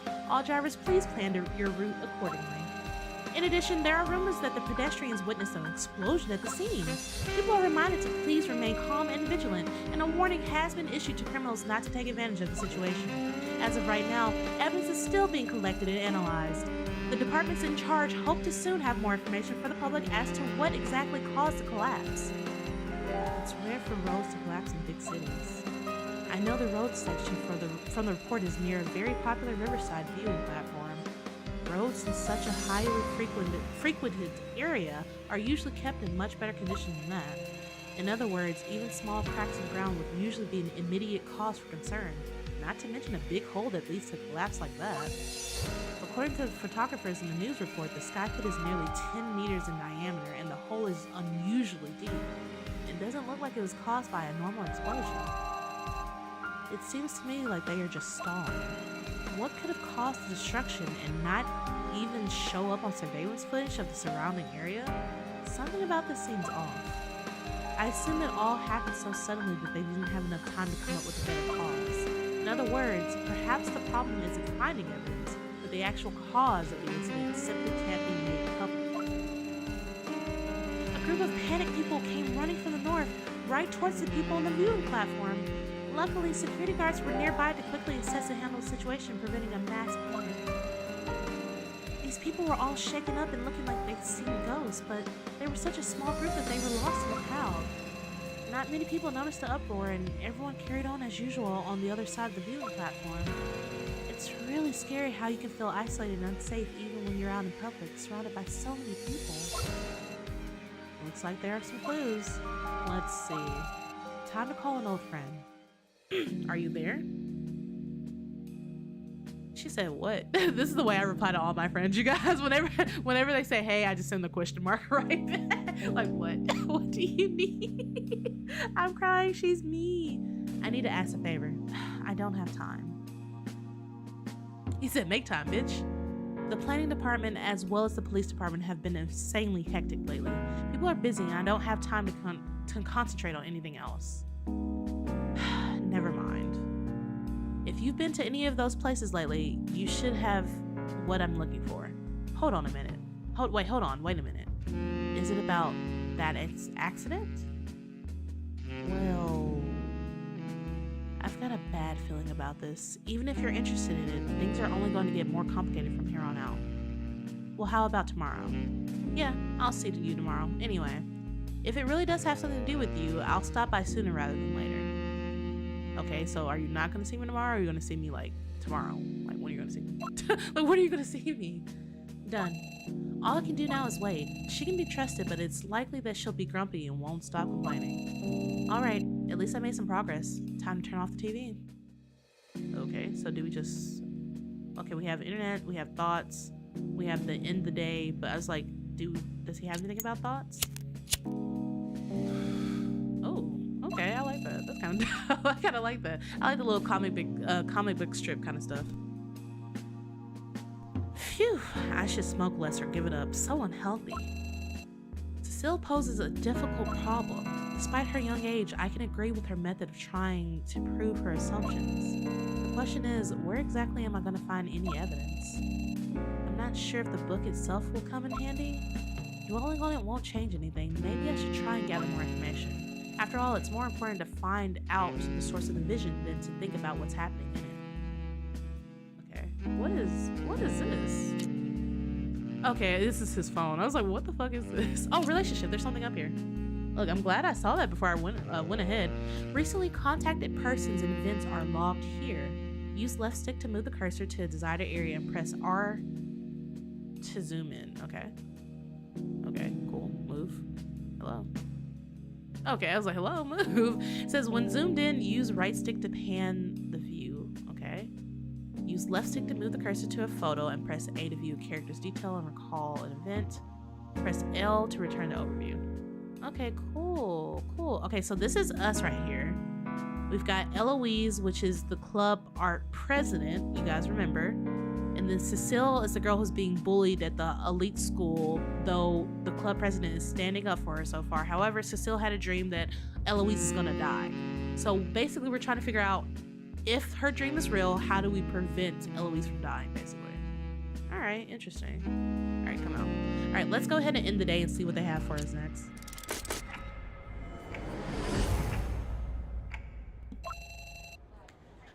Right, that's what I thought. Otherwise, you wouldn't have come back here specifically. Please forget my earlier question. Since the greatest in the world exists in everything. Wait, since the greatest in the world exists in everything? Huh, okay. Since the greatest in the world exists in everything, being able to experience this is absolute bliss. Yesterday and today, across the land and stars, nature embraces ever more greatness. What a state of harmony and beauty. It sounds very positive if you ignore this location. She can't see the other's eyes, but the shadows beneath them are deep. We do what we were brought up to do, and the world is foolish and cautious.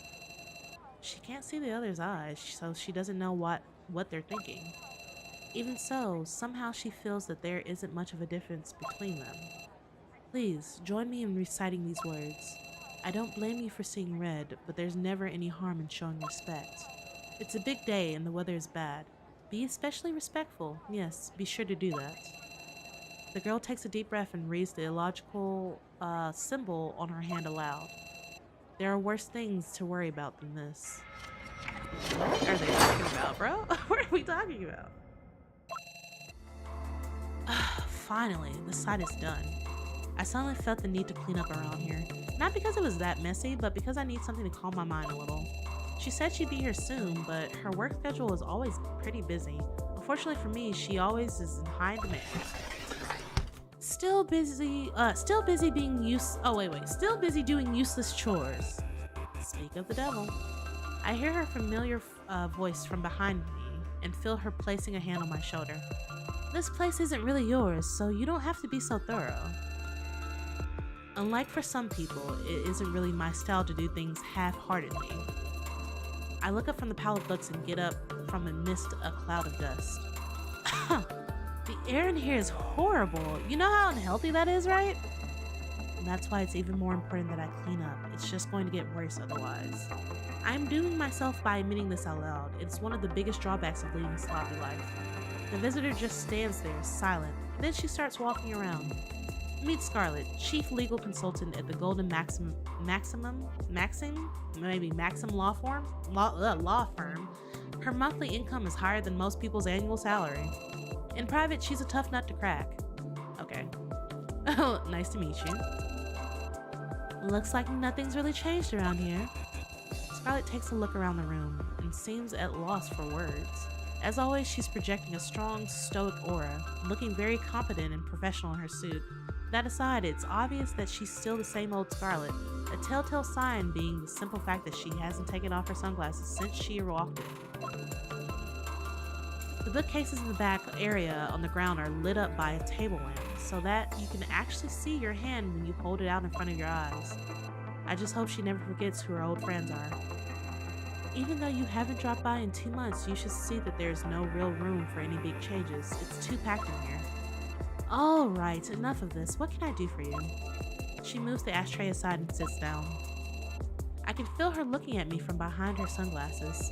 Although her whole look is somewhat intimidating, Scarlett is quite famous among the lawyers in Mattel. Oh, my bad. I accidentally hit too early. Last month, a mysterious collapse occurred on one of the roads. There are rumors of a huge explosion floating around, but there's no actual evidence. Unfortunately, it seems as if the surveillance tapes were damaged. At least that's the official story. A blatant lie, if you ask me. They never admit it, but they need someone to trust to manage and clean up the mess away from prying eyes.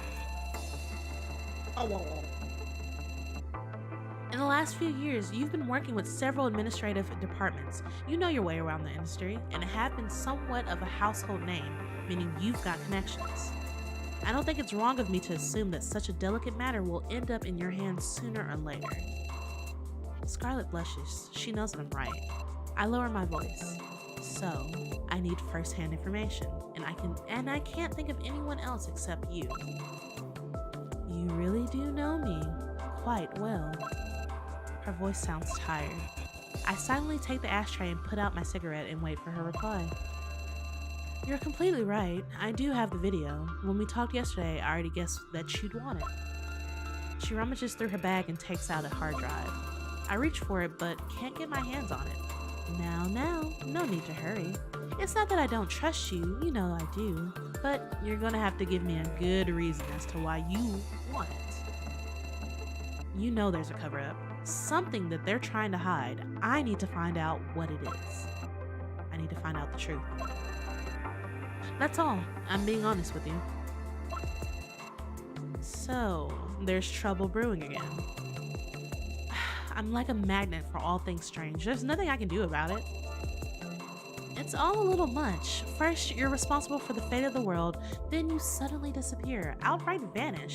Give it a couple more years and you'll be friends with a Loch Ness monster, hidden away in isolation somewhere. I decide to ignore her quirky remark for now. Anyway, that's just one thing. You're talking about the little girl. I think the fact that she came to a bookstore instead of seeing a doctor shows that this is just a child's fantasy gone awry. Oh, come on. Would you really describe her condition as normal? And don't tell me that hearing about her experiences left you cold. The way you're willing to look for evidence so stubbornly shows me that you've already chosen to believe her. Am I right?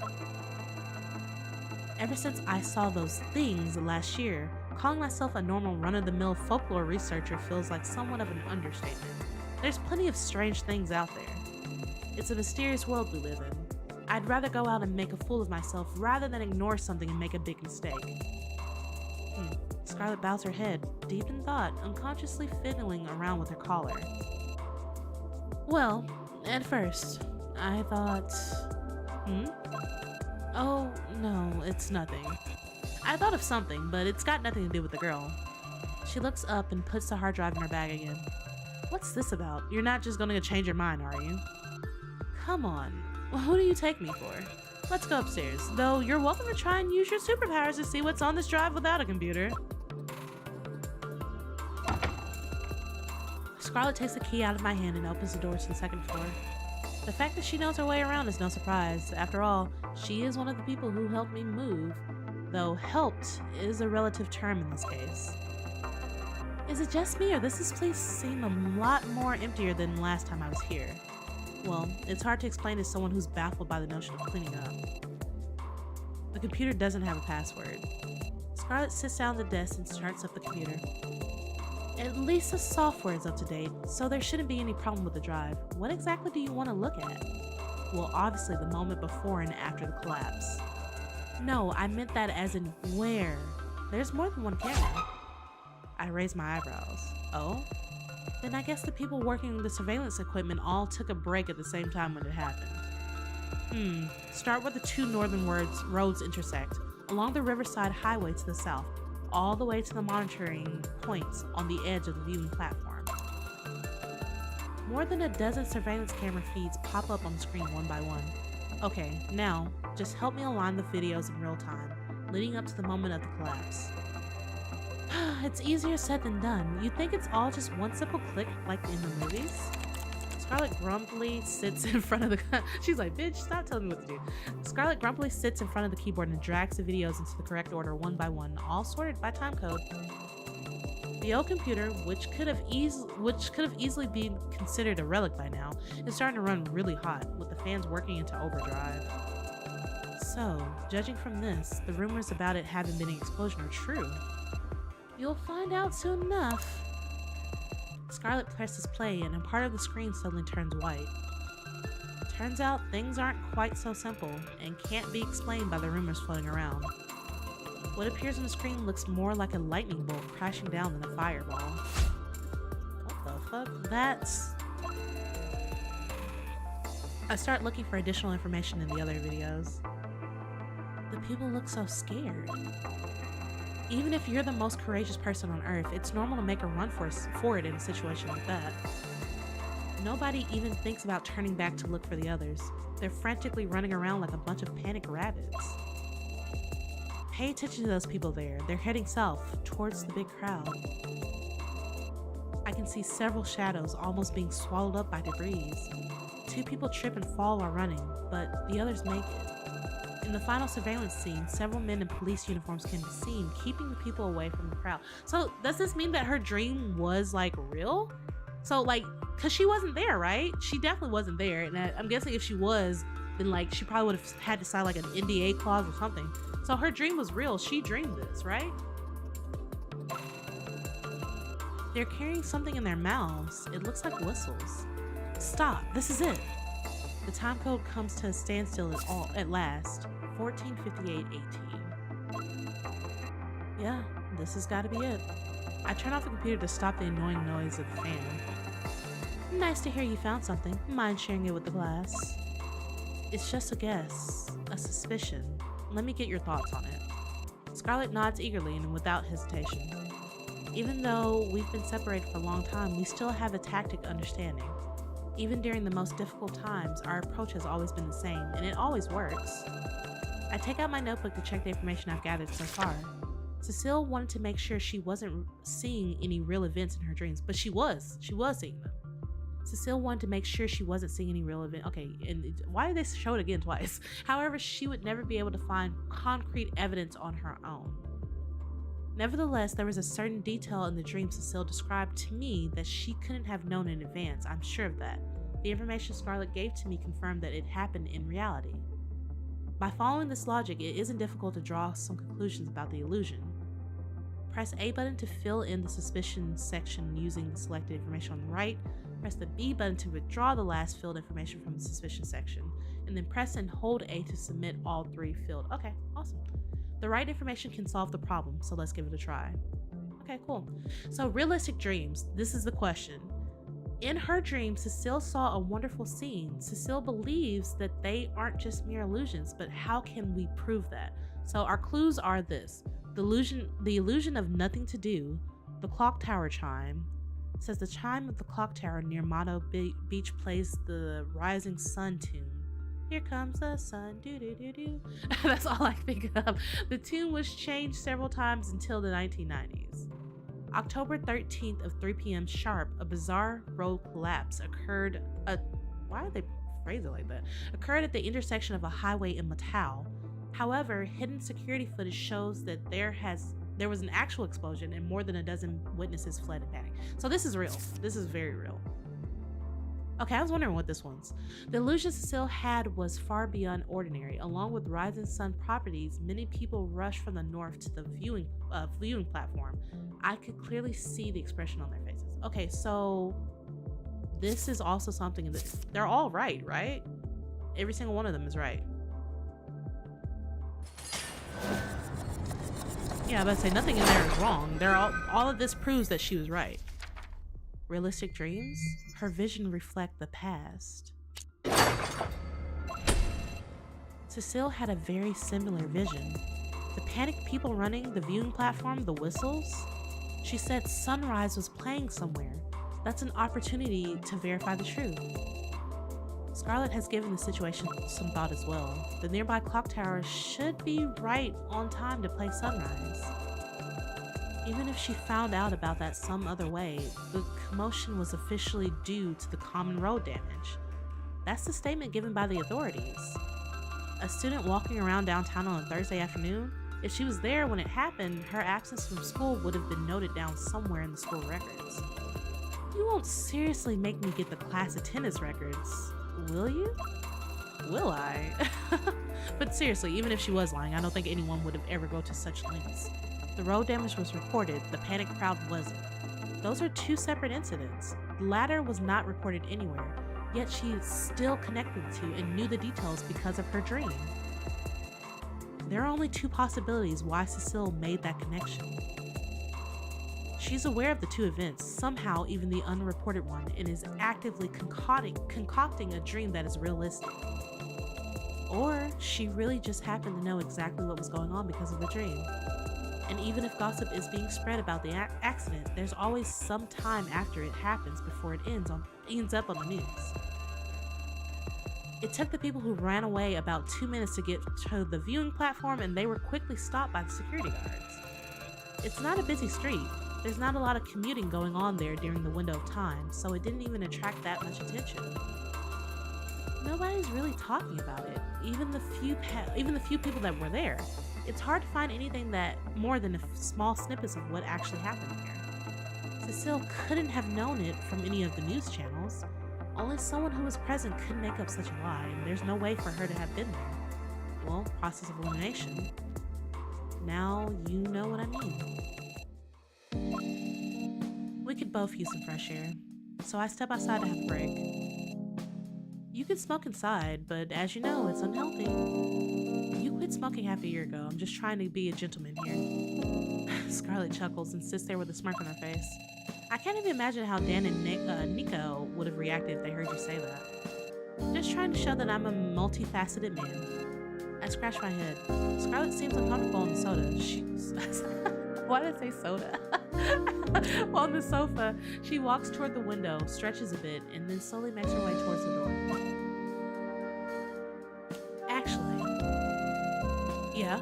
By the way, Scarlett, your help means a lot to me. I wish I could repay you somehow. Good God, you really are hell-bent on this, aren't you? She lets out a defeated sigh.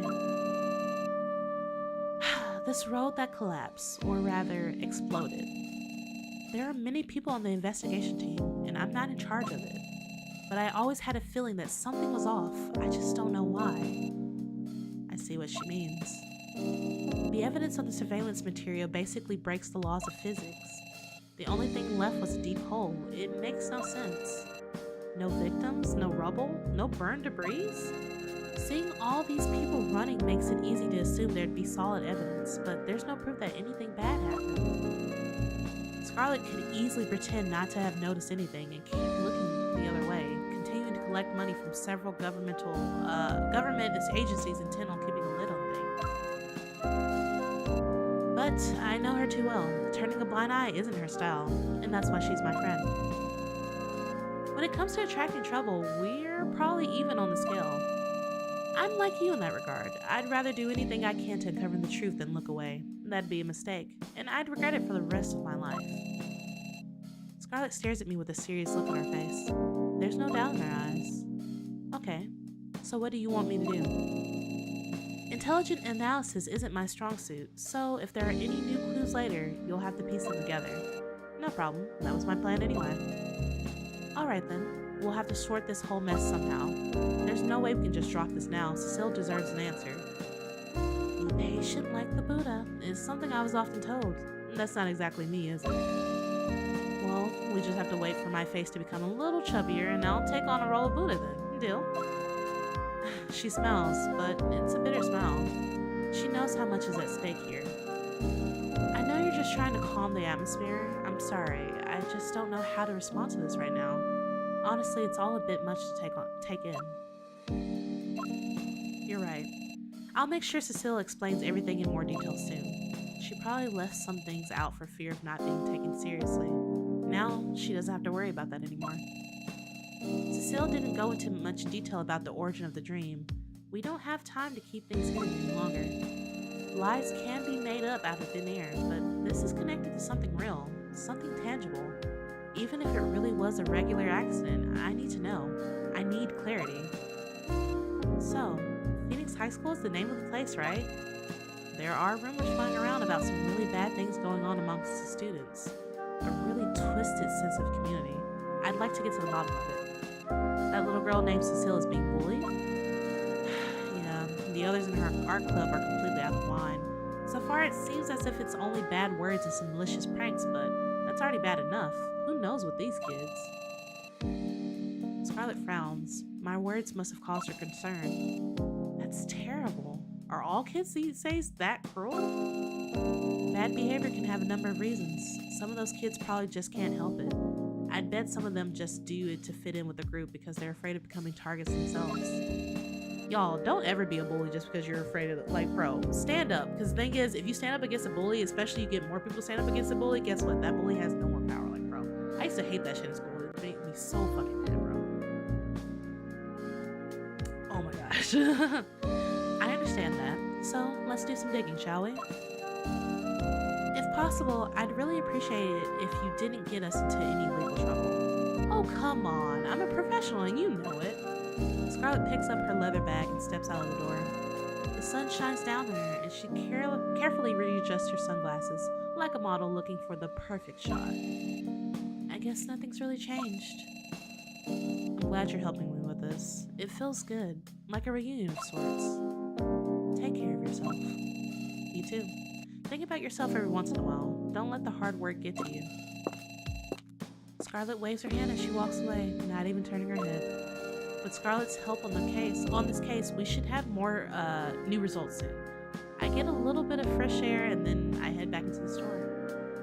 Okay, so what can we do now? Let's see, we have the case files, we have our thoughts, I guess I should smoke less or give it up. So unhealthy. Why do you smoke every time that you need freaking fucking thoughts? Like, bro, calm down. Is it possible to retrace visions of the past?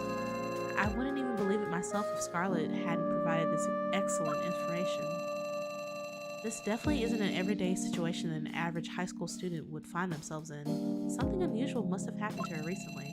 After all, it's strange to think that Cecile just happened to witness an accident that Scarlet happens to be investigating. Is it really just a coincidence that the two of them met? Okay. Is there anything else we have? Okay, no. Okay, there's nothing so far, so let's just go ahead and I guess go to the next day.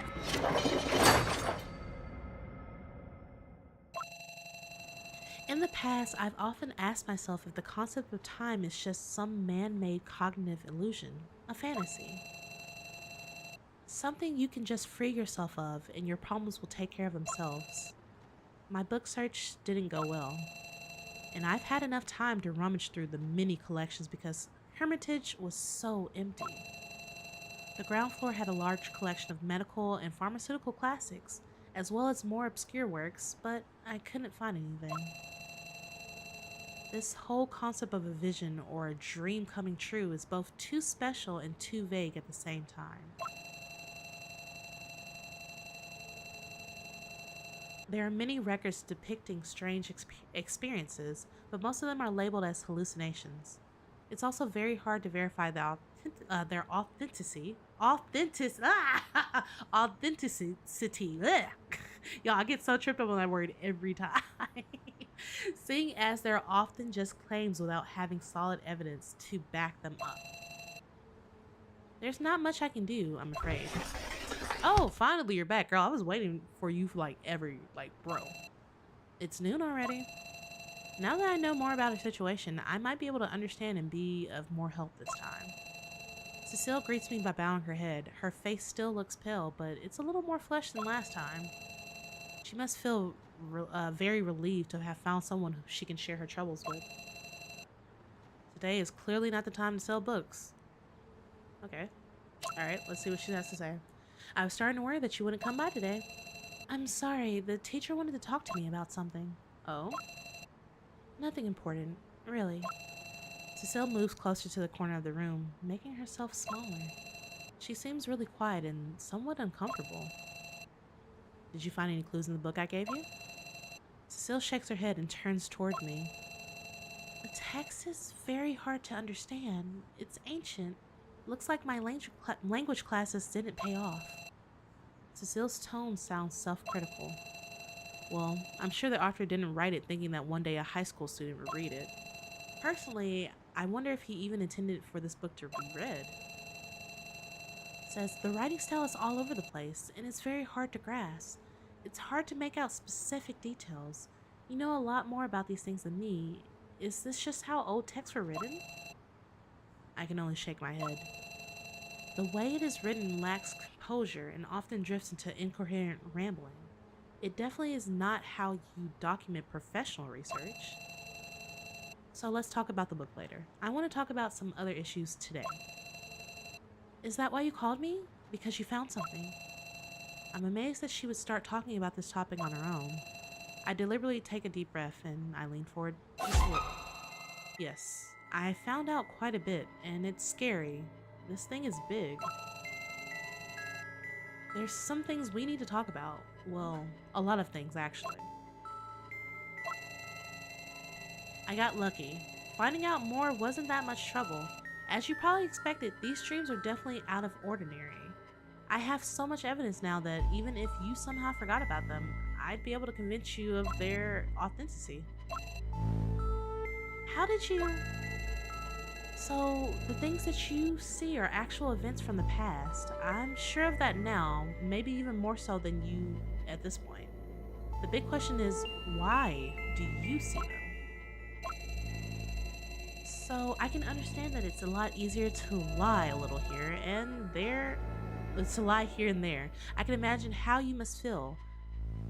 I'd never blame you for it. However, you need to be careful. There might be people with ulterior motives out there, people who don't care about your well-being.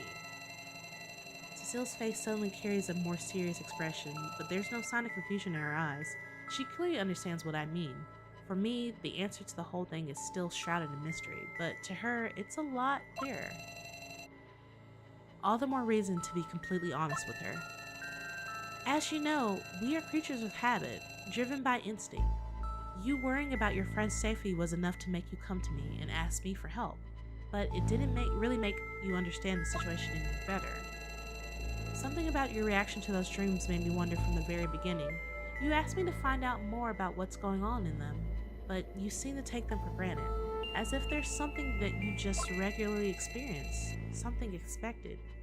You don't seem to question why you have them. People usually don't have any expectations when it comes to their dreams. They're just something that happens. Whereas you jump straight into the process of analyzing them and researching their contents.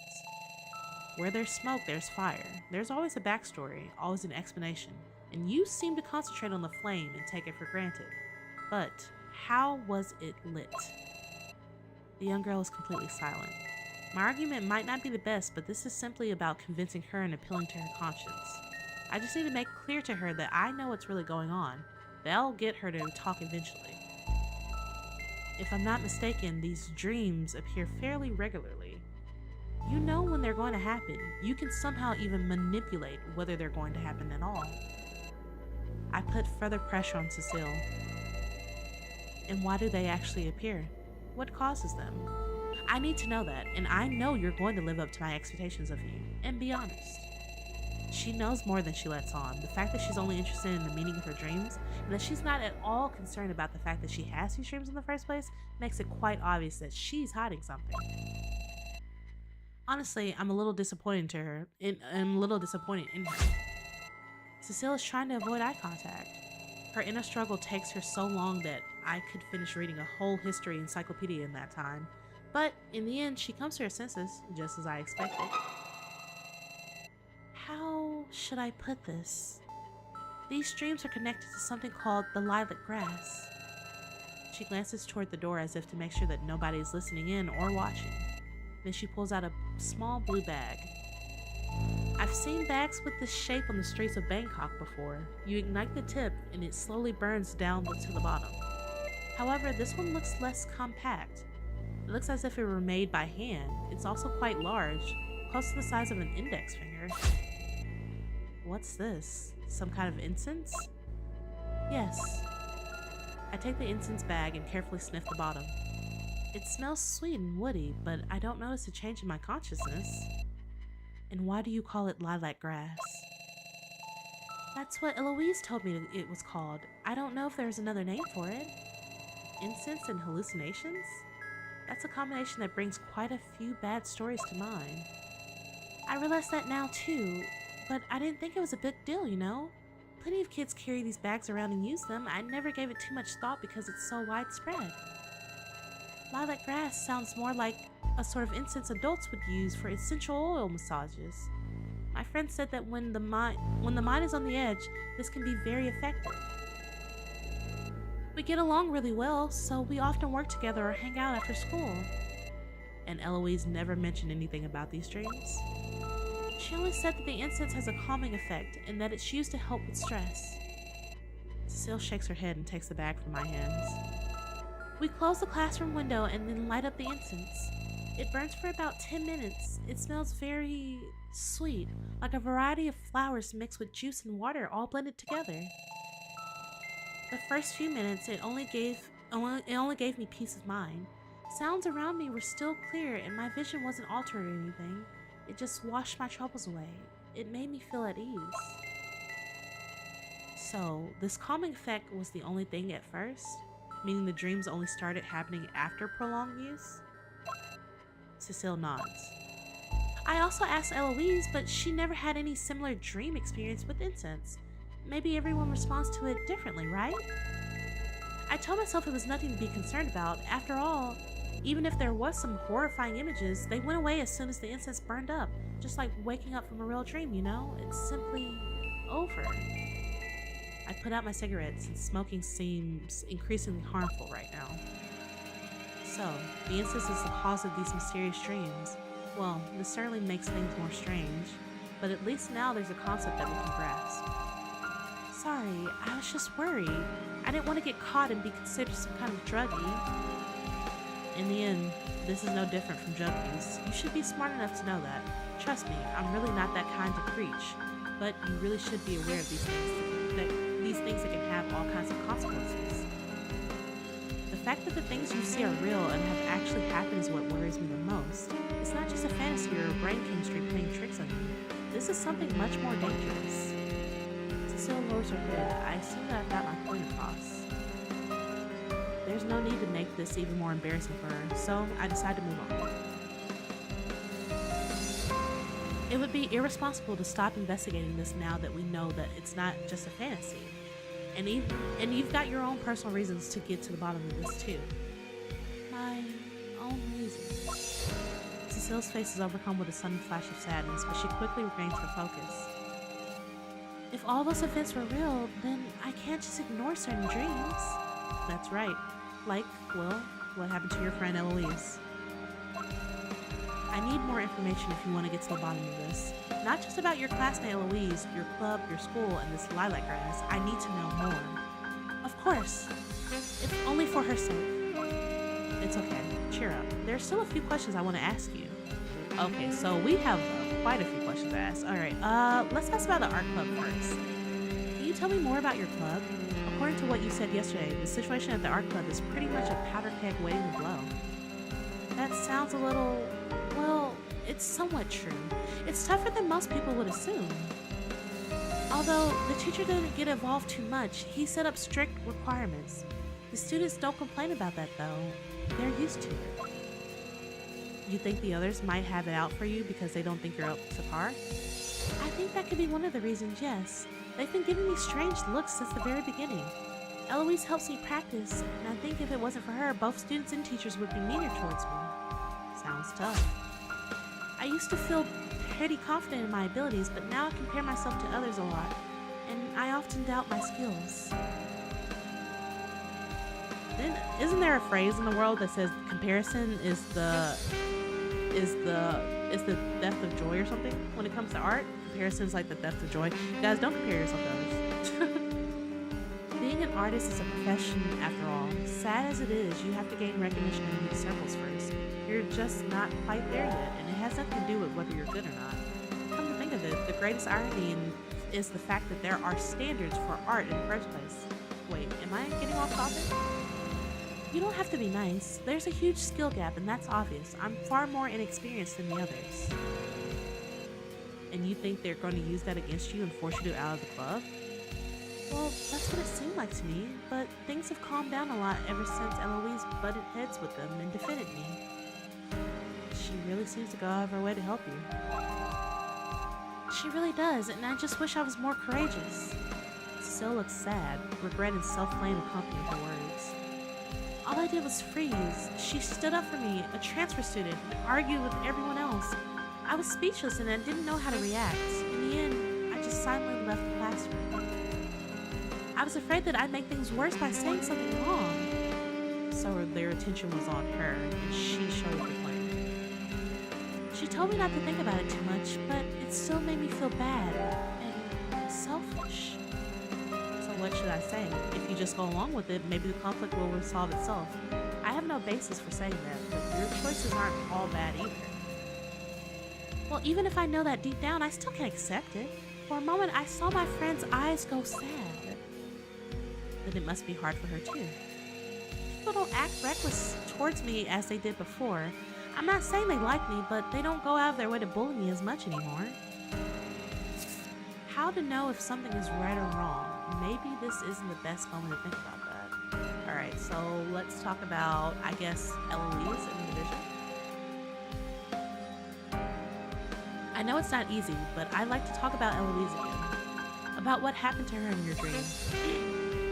Cecile's expression turns to stone. I know it's not easy to talk about and very personal, if you don't want to. No, it's okay. Her answer is a mere whisper. Her eyes still reveal some uneasiness and fear, but she seems more composed than she was yesterday. I'm ready. Cecile takes a deep breath, mustering up as much courage as possible. It seems as if she's been mentally preparing for today. So, can you describe the environment around you again? Yesterday, you didn't really give the clearest description. It was, chaotic, to say the least. Cecile lets out a bitter laugh. One thing was totally clear, and that was Eloise lying on the ground. It might be because of my own fear, but the surrounding environment was just a big blur. There's like stairs. Did she get pushed out some stairs? It was a quartz floor, I could see that much. Our building has the same style of floor tiles in the hallways and stairwells. Well, she's definitely at a stairwell. It looks like she got pushed down a stairwell. Her art tools were scattered everywhere, strewn about on the ground, but it was hard to make out the details. So it was indoors. I couldn't see any familiar chairs or desks, and the classroom floor is different. You said there was a lot of blood around her head. Were there any signs of any injury besides that? Well, there was some slight bruising on her arm. I couldn't see it very clearly. Her hair covered up a lot. One more thing. Her clothes were particularly messy. Something that wouldn't just happen from falling to the ground. It was horrible. The wound is arguably the most direct clue we have. Even without any expertise, the average person could deduct a lot from that through common sense. And I can ask some friends who are experts on this matter for help. But overall, Cecile's description is way too vague to find out what actually happened. There's something else. You said you were able to make out a painting. Can you describe it? Well, I can't recall many details, but the painting's paper was thin and it was torn open. I've seen that painting around before, even though I can't remember what was on it. The impression is still imprinted on my mind. Maybe you can look for it. It might offer up some clues. I've tried to find it, but, well, that's all we have so far. Although there's no tangible evidence, I think it's safe to assume your dreams are directly related to the use of this incense. So I'd like to know more about this lilac grass. When were you first exposed to it? When did you first enter this dream state? Just give me all the details from around the time. Anything that happened before, during, and after. Anything could be a useful clue. Cecile lowers her head and starts pondering, trying to remember something. Sometime around the middle of September, I think. At the time, Eloise was getting into a lot of fights and arguments with others to defend me. I felt so bad seeing her like that, and I blamed myself. I was honestly in a really dark place. Eloise approached me one day and told me not to worry so much. That's when she first gave me one of those bags. And so that's when you started using it? Well, maybe once or twice a week. Although our club is always open, Thursday afternoons are fixed recreational time for everyone. That already seems quite excessive. Well, also, I don't know if I should say this, but nobody really talks about it, but the weekly use of incense was Eloise's idea. She suggested it to the students. She said using it regularly over a period of 2 months would increase everyone's mood and mental performance. I see. And does she know where the incense comes from? I've asked her that before, but she said that her uncle, an expert on Chinese medicine, knows a lot about these things. She said that making the incense is a real hassle. The wood has to be soaked into herbal water, and it then has to be cooked several times before being ground into powder. But the herbs have a strange name, so I can't remember any of them. Cecile looks frustrated. Don't blame yourself. Let's just look ahead. So you said the first hallucination occurred after a prolonged period of use. Just over half a month to be exact. Early October then? But that's a national holiday. Our school doesn't really give us time off for holidays. She has to smile a little. Not having holidays doesn't seem that bad in comparison to everything else that's going on right now. Alright. Yesterday you said Eloise frequently gets into arguments and doesn't get along well with others. I'm a little curious. If that's the case, then how did she end up with her position? It sounds like there's been a lot more trouble lately, right? I'm not really sure, but I once overheard 2 teachers talking. Oh? This year's change of representatives was unusual, but the school had to do it or else it would have had severe consequences. Sounds like there's a lot going on behind the scenes. I don't know the teachers that well, so I couldn't just ask them about what exactly happened. A new representative. A big change like that is bound to leave some traces. Is her suddenly having such an important position the reason others have trouble with Eloise? I don't really think that's the real reason. Usually, even if someone they don't like ends up in the representative position, the students aren't really bothered about it. And although it's a nice title, there is a limit to what a representative can actually do. They basically help teachers send and receive things, and sometimes they attend school meetings to represent the school body. They honestly don't do much else. I see, so it's really just a fancy title after all. A few students seem to care and deliberately keep their distance. Usually they're the ones who take the lead in picking on classmates, so there is a lot of resentment towards them. And do they have their eye on you too? Not right now. I've been avoiding the seniors. Cecile's expression relaxes a little and she shows a hint of a smile.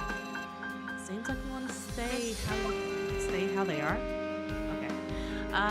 If she always has my back, will they start to focus on her? I don't want that to happen. She's done more than enough for me already. You could ask your teachers. and that would only make things worse. Her expression becomes more gloomy. That day, I stood outside the classroom and I heard them arguing about something with Eloise. I heard someone say that if she overstepped her boundaries, they wouldn't give any credit to the art club at next semester's competition. So, like a strike then? I understand that it's impossible for her to ignore a threat to such an important event. So, it's a balancing act between the two sides for her. I'm sure it's really getting to her. It's clear that there are some problems going on in the background. Cecile begins to mumble. She's obviously sad and doesn't want to get into this topic any further. Alright, I guess we've talked about everything that we actually could talk about. Time passes way too quickly. We made some progress, but nothing groundbreaking. The hallucinations made their first appearance after she started using incense. That's an obvious connection there. I highly doubt that it could be a mere coincidence. Also, my thing is, because it's Eloise's idea, what I'm thinking is that Eloise is behind this somehow. I don't want to doubt her friend, but it kind of feels like Eloise might be behind it somehow, like for some reason. Like, because it's the fact that it's the incense that's causing this. Like, I don't know. Other factors, as of yet unknown, might be involved, but the causal link between the two is clear. The origin of the incense, called lilac grass, is unknown, but Cecile explained how to use it. We have no way of finding out how this trend started. Students at that age are easily manipulated and eager to try new things. It's possible that someone spiked the incense and mixed something else into it. No one else would notice until it was too late. In recent years, the abuse of LSD has become increasingly popular among the underage population. If lilac grass has begun to spread among the students, I would have more access to information, but it would also mean the situation is getting worse. Okay, so we have race doubts. What happened to Eloise?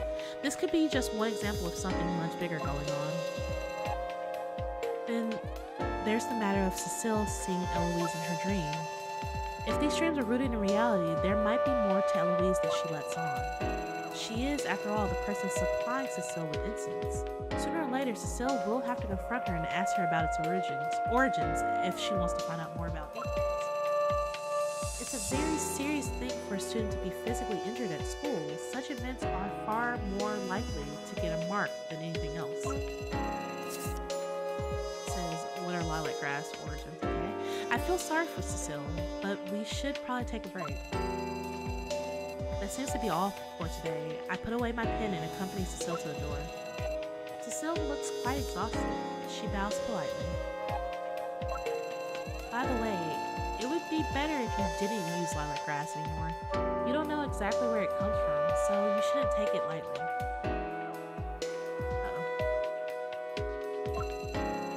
Well, if Eloise asks, I'll make up some excuse. I know you care about her a lot, but be aware that the fact that she's hiding something.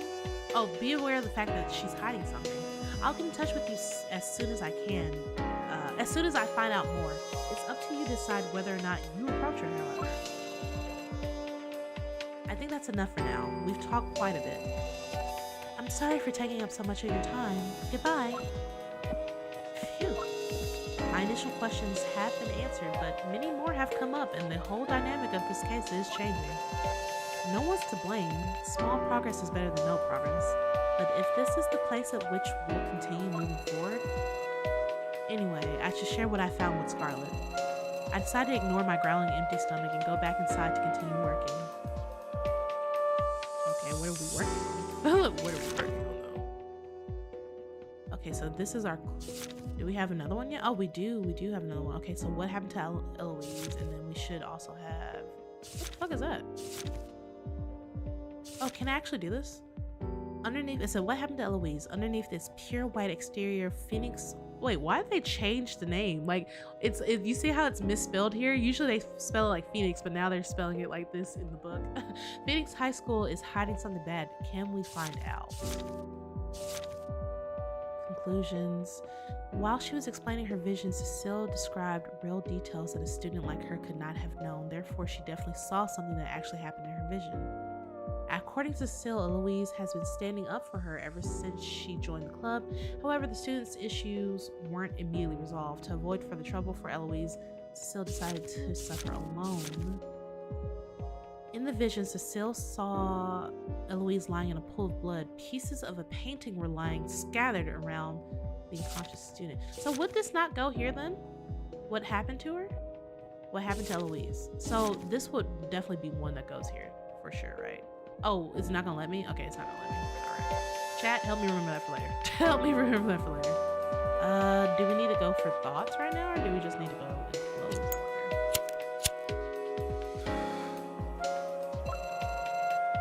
There's nobody here. Time to collect my thoughts.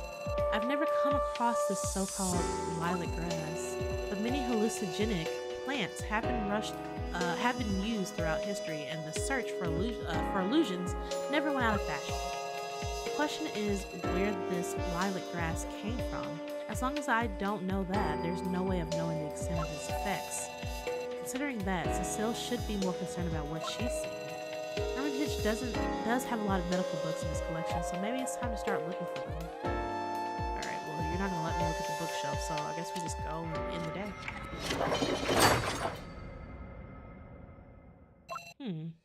Nighttime. Looks like it's going to start raining any moment now. How about some more appropriate weather for once? It's closing time and I fumble for the key for the front door on the ground floor and slip it into my pocket. An hour and a half of talking, 4 cups of coffee, the perfect recipe for an overactive bladder. Bathroom. It would have been impossible to fit a bathroom anywhere on the ground floor, and at times like this, just a few flights of stairs can seem especially long. He's like, I gotta piss, move, bitch. What the hell is wrong with today's youth? No one would accuse anyone for bad behavior alone, but an unprovoked attack demonstrates that injustice in the world, plain and simple. Cecile doesn't seem to be from a rich family. How is it even possible for her to go to Phoenix High? Time to head out. I wash my hands and go back downstairs. Who the fuck is that? Who the fuck are you? Sir, we're closed.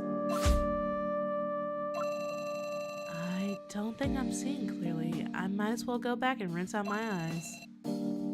Good evening, sir. Are you alright? I would be if you hadn't shown up. I answered loudly from outside the door.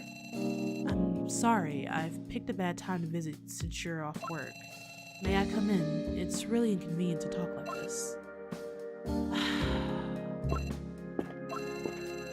The visitor's trench coat and hat are drenched. He seems unperturbed, casually covering a briefcase he is holding in his left hand.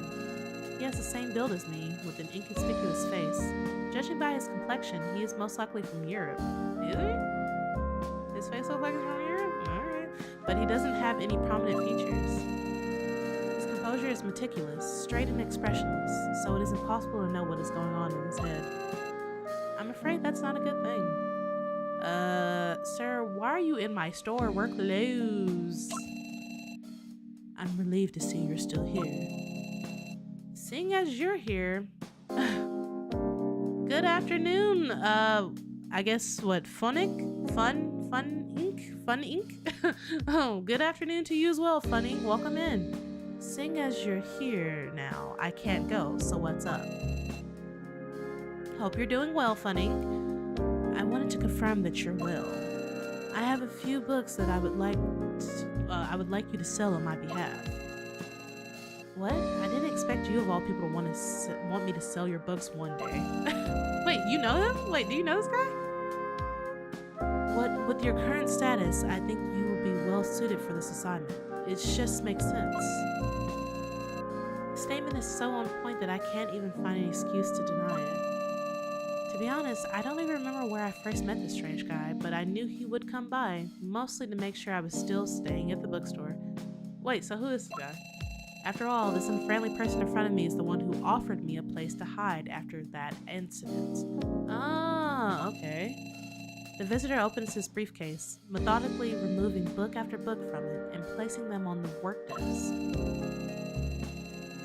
They look like old volumes, most of which have been prepackaged with plastic covers.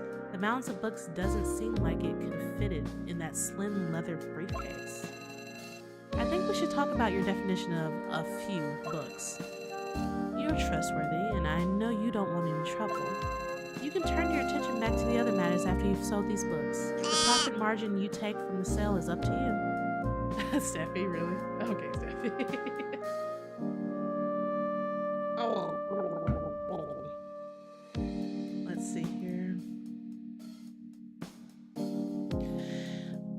Okay, so yeah, he's talking about selling, but who is this guy? We like, okay, apparently we know him, so who is he? You're not selling books, you're giving them away, friend. I pick up one of them and flip through the pages at random. Can writing on paper really be considered a product? I've always been skeptical of that. Knowledge can never be measured in money, and if a book is purchased for knowledge, then I value destiny more than a price tag. I didn't peg you for a romantic. I'll go ahead and agree to this, but I won't take anything that's too dangerous. It wouldn't sell anyway.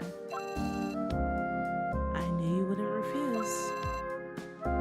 You couldn't know that for sure. These books come in all sorts of categories, and I give up my perusal of the books to study the catalog. Modern poetry collections, newspaper clippings, current political commentary, investigative reports, field notes, yearbooks. Honestly, you're leaving me 2 copies of the Story Club here? I think some of these books are still... Huh? What is it? It's... nothing. These aren't bad. I'll keep them for you. This might work. I close the book in my hand and try to control my facial expression. That's good. Now that you've taken these off my hands, I shall take my leave. He picks up his briefcase and turns sharply to face the door. You're leaving already? Don't you want to wait out the rain? The delivery man ignores my advice. Now that the purpose of my visit has been served, there is no need for me to take up any more of your time. I'll be in touch again when the time is right. Good luck to you. He lifts his hat in farewell and then disappears outside the store. A cold sweat breaks out on my skin and my clothes are sticking to my back. I quietly move towards the door and check the surroundings.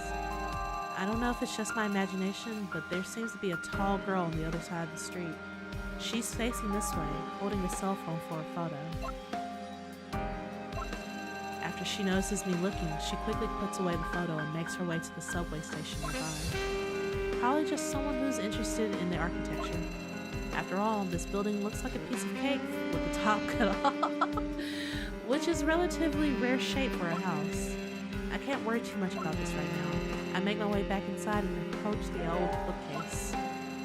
The former owner of Hermitage made good use of the available space, managing to stuff 3 sets of bookshelves inside. The shelves are categorized by somewhat self-conscious names such as ES, or I guess S, Itch, and Uberich. Uberich. Okay, that came out of nowhere, but alright. They are huge and filled to the brim, limiting the line of sight. The air is damp and warm. Because the rooms are quite small, customers can pick up a book anywhere on the ground floor and allow themselves to drown in its pages while enjoying a quiet, private reading experience. Being entranced by what you're reading can definitely screw with your perception of time is. Sitting there, watching rays of light shimmering through the window, occasionally broken up by the silhouette of a customer walking by, lighting darkness interrupted at an irregular interval while time slips away without anyone even noticing. What a great feeling. But today, there's no time to relax and enjoy that moment. That guy, he knows something, that's for sure. No matter how much I think about it, I can't remember ever telling him about the whole situation with Cecile. There are strange, unfamiliar books among the ones he's delivered. No one could guess what exactly they're about just by checking the title. Hermitage has always been a relatively safe place, hidden away from prying eyes. Being able to hide someone in such a big city says a lot about the man's capabilities. He must know a lot of things. He helps me, but I've had my suspicions since the very beginning. He has his own agenda, no doubt about it. It's a classic case of too good to be true. There must be some reason as to why he decided to help me. Anyway, if I don't want any trouble, I should check out the books. I approach a bookshelf and place the newly arrived books in the most inconspicuous spot in a corner. Things are slowly starting to get back to normal. I should have a look at the first book he gave me. This is the store's most interesting section. I put the most important books in this bookcase. Seems to me that the new books are perfect for this section. Alright, so what do we got? So we've got Codex Seraphim? A local print of the Codex Seraphim. The author is unknown. Chronicles of the Crane Temple, an old thread-bound book. The author claims to be a Taoist. Okay. A History of Cannibalism, a hardcover written by Hong Kuhan. Ancient Prescriptions, a paperback rebound in a white cover featuring only the title of the book. What? Papyri? Graykai? I don't know, how do you pronounce this? Graysakai or maybe? Magicae? So Grayacay. So maybe Grayacay Magicae. Grayacay Magicae. Something like that. A hardcover that has never been translated. The author is unknown. The Tomb Construction, reprinted in 2005, the book was carefully bound in thick paper. The Call of Cthulhu. I knew they had some freaking Call of Cthulhu. I told you guys, this is like a Lovecraftian kind of library. Like, bro, the Call of Cthulhu had to be in here somewhere. A kitten with tentacles. A kitten with tentacles looking straight. Okay, give me a second. I gotta move lamb out the way, y'all, because I can't read what this is saying. Looking straight at the reader from the front of this hardcover published in 2017. Let's see, Wild Magic, a hardcover published in 2017. The scene of the horrific creature on the cover is really chilling. And then The Trail of Cthulhu, a hardcover published in 2015. There are strange letters and illustrations on its cover. Okay. Full beans. Cool. So, do we just need to read some of these, I guess? Are these like all the books he gave us, or? Okay. A local print of the Codex Seraphim, the author is unknown. An encyclopedia with pictures and text. It hasn't been translated.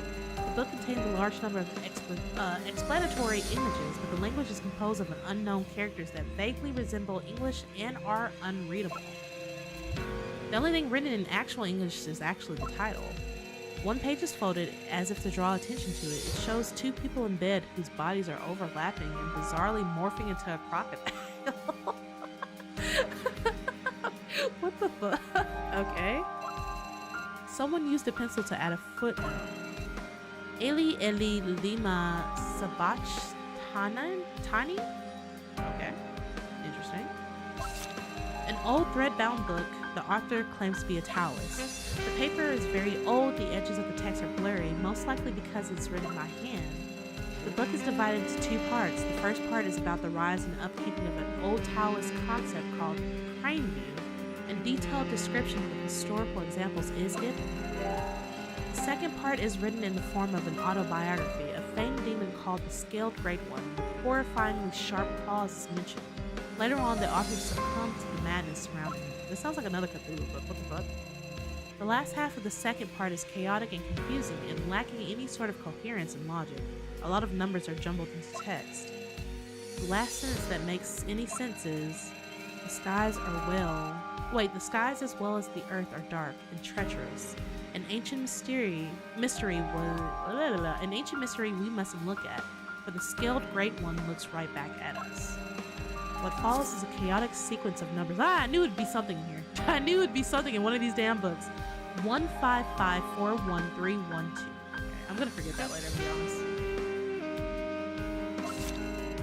A hardcover written by Hong Kuhan. Judging from the obvious craftsmanship demonstrated in making this book, it's definitely rare and wasn't printed in the factory. It's a compilation of an old historic folklore tales, okay? The book records... Okay, sorry, I had to look at that. The book records a large number of instances of cannibalism from ancient times up until the modern Republic of China. Most of it is based on hearsay, with very little actual evidence provided by the author. The book specifically mentions that there were more than a dozen cannibal villages along the southern coast, but they were either disbanded or inhabitants were killed in shipwrecks. Okay. A paperback rebound in a white cover featuring only the title of the book. There's a little bit of dirt on some of the pages, but there are no signs of wear and tear. It's apparent that the original owner meticulously maintained the book and kept it in great condition. Judging by the way of writing, it's safe to assume the book was written during the time of the Republic of China. The book contains a large number of strange medicinal recipes that are supposed to make flesh from bone and raise the dead. Okay, so necromancy? Ancient texts further describe the application of Chinese recipes, while foreign recipes were reinterpreted by the author in broken English. In a chapter called Spirit Fragmentation, the author mentions a recipe for a powder derived from a formula discovered by the famous Taoist Laozi. Supposedly, it can move your soul, show you the path, and return the years long lost to you. Okay. This powder doesn't. So this is also something. Okay, this powder doesn't appear only in China. This book states that it was spread by travelers from Southeast Asia and it still exists to this day. I gotta read each one of these books, y'all. Oh my god, there's so. Can someone just give me like a cliff note? Please, give me a cliff note. A hardcover that has never been translated. Its author is unknown. The book seems unusual and is most likely from abroad. It's written in English. The title roughly translates to Greek magical papyri.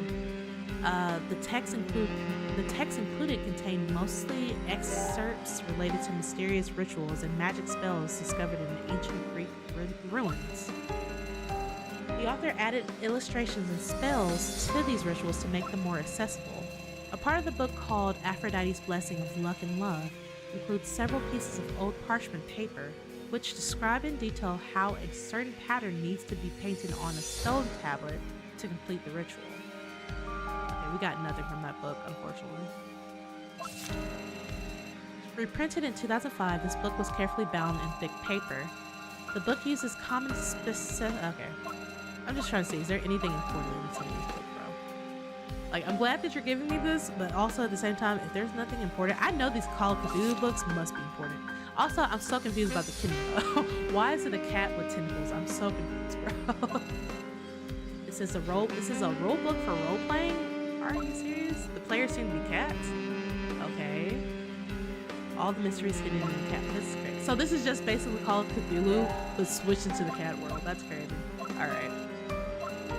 Y'all, I'm skipping through this. I'm skipping through these books. There's so many of them. Why are there so many books? A picture of a giant horrific creature on the cover. Advanced Investigators, Trail of Cthulhu. So yeah, this is another freaking Cthulhu book. Okay. What magic? Okay. Exposed to it all. My dress can change. Alright, so there's nothing important in that book. Because if so, it would have said at the top. Okay. Investigators are willing to pay a price to pursue Cthulhu. Got it. United States. Right, exactly. Okay, Cthulhu mythology. Okay, is that the last book? Please tell me that was the last book. Okay, that was the last book. I'm so shocked that there was nothing important about the Call of Cthulhu books, because this little, like, whatever's happening sounds like a Cthulhu massacre, for real. Okay, that's really... I can't help but sigh. It pains me to admit it, but this is the most progress I've ever made in the last 2 days. It irritates me that it took someone else's help to get to this point. My eyes are strained for focusing so hard in such bad lighting conditions. I place the books in a column marked not for sale, borrowing only. That man is impossible to analyze. I should really handle things carefully until I know more about what his intentions are. Alright. Alright, can we leave? Yes? Okay, awesome. There's a lot going on here. I'm like, they're taking a long time to get to there. Before I can settle in the chair, the phone in my pocket starts ringing. Anyway, okay. Phoenix High absolutely has a problem. I went to their management to check their records. It's pure chaos. Just mountains upon mountains of paper. In addition, the Young Artists Association has submitted several requests to the Department of Education. There have been 17 requests in March alone. It must be something really important that's way too much correspondence for some regular topic. Do you have any more details? Not at the moment, no. I'll have a look at the list of files later. Also, I'm meeting up with some old friends from the department. It's more convenient to go through filing cabinets at night. That method sounds unofficial. So you've got a better idea? No, I give up. Your way it is. You owe me a favor. Of course, anything you need. Let's leave it at that then. Let's talk about the other thing tomorrow morning if you have time. You mean the files? Yeah, I'll update you on what I can find, and we can figure out the rest from there. What's the hurry? You can't go out anyway, so you'll be my advisor. Well, no problem. I'll have a look at everything tomorrow morning then. Okay. Talk to you. All right, peace out, Girl Scout. The president of the elite art club is right. Phoenix High School isn't as perfect as its long-standing reputation makes it out to be. According to Scarlett, there were some incidents at the beginning of the year that attracted the attention of the Department of Education and even prompted calls of disciplinary action. Even the Young Artists Association is involved in this. So could the bad atmosphere at Cecile's art club be related to this? Does what she actually saw have something to do with these incidents? Since we've made an appointment to meet up tomorrow, I should stay up too late. Something about that guy doesn't seem right. If it were anybody else, I could talk myself into thinking it was a coincidence, but every move this guy in the trench coat makes seems suspicious. He must have a name at this point. For some reason, you just keep calling the guy in the trench coat. Makes him sound like a fucking pervert. Like, bro, yeah, that guy over there in the trench coat. Yeah, does it not sound perverted? Like, bro, next time he comes to the store, maybe I should try making a joke or something. Don't make a joke with him, bro. He might open his trench coat. It's easier to seem passive and pretend not to suspect anything that way. I'm crying. Welcome back, beans. I should accept his good intentions for now and see what happens. All right, let's search the internet and see what they have going on today. Okay, we've only got 2 new things, thank God. How are things at Phoenix High School? The main focus of the session strikes me as strange. However, at least it confirms that the school is far from perfect. I saw a news section about bullying yesterday and grew a little concerned. Really? I mean, I disagree, but look, a deal is a deal. Beans, a deal is a deal. And grew a little concerned. My relative's daughter studies at Phoenix High School. We used to be quite close, but she kind of stopped talking to me over the last 2 years. Maybe it has something to do with the fact she spends most of her time in school and we have fewer opportunities to see each other. Do you have friends or family who are familiar with this kind of situation? Every now and then I feel like something might have happened and I'm a little worried. Isn't that a private school? I hear it's pretty common occurrence there. I'm not one of you big city people, but even I've heard of that school before. It's pretty famous. If there really was a problem like that, wouldn't it have come up a long time ago? Anyway, what do you have to do with a relative's daughter picking up the phone? What? Suspicion reported. What are they talking about? Yes, it only applies to you for a day. Yes, it's only for a day. If anything, it's actually only supposed to be for a few minutes, but I just let you guys go for the whole stream. Yes, it's only for a day, bro.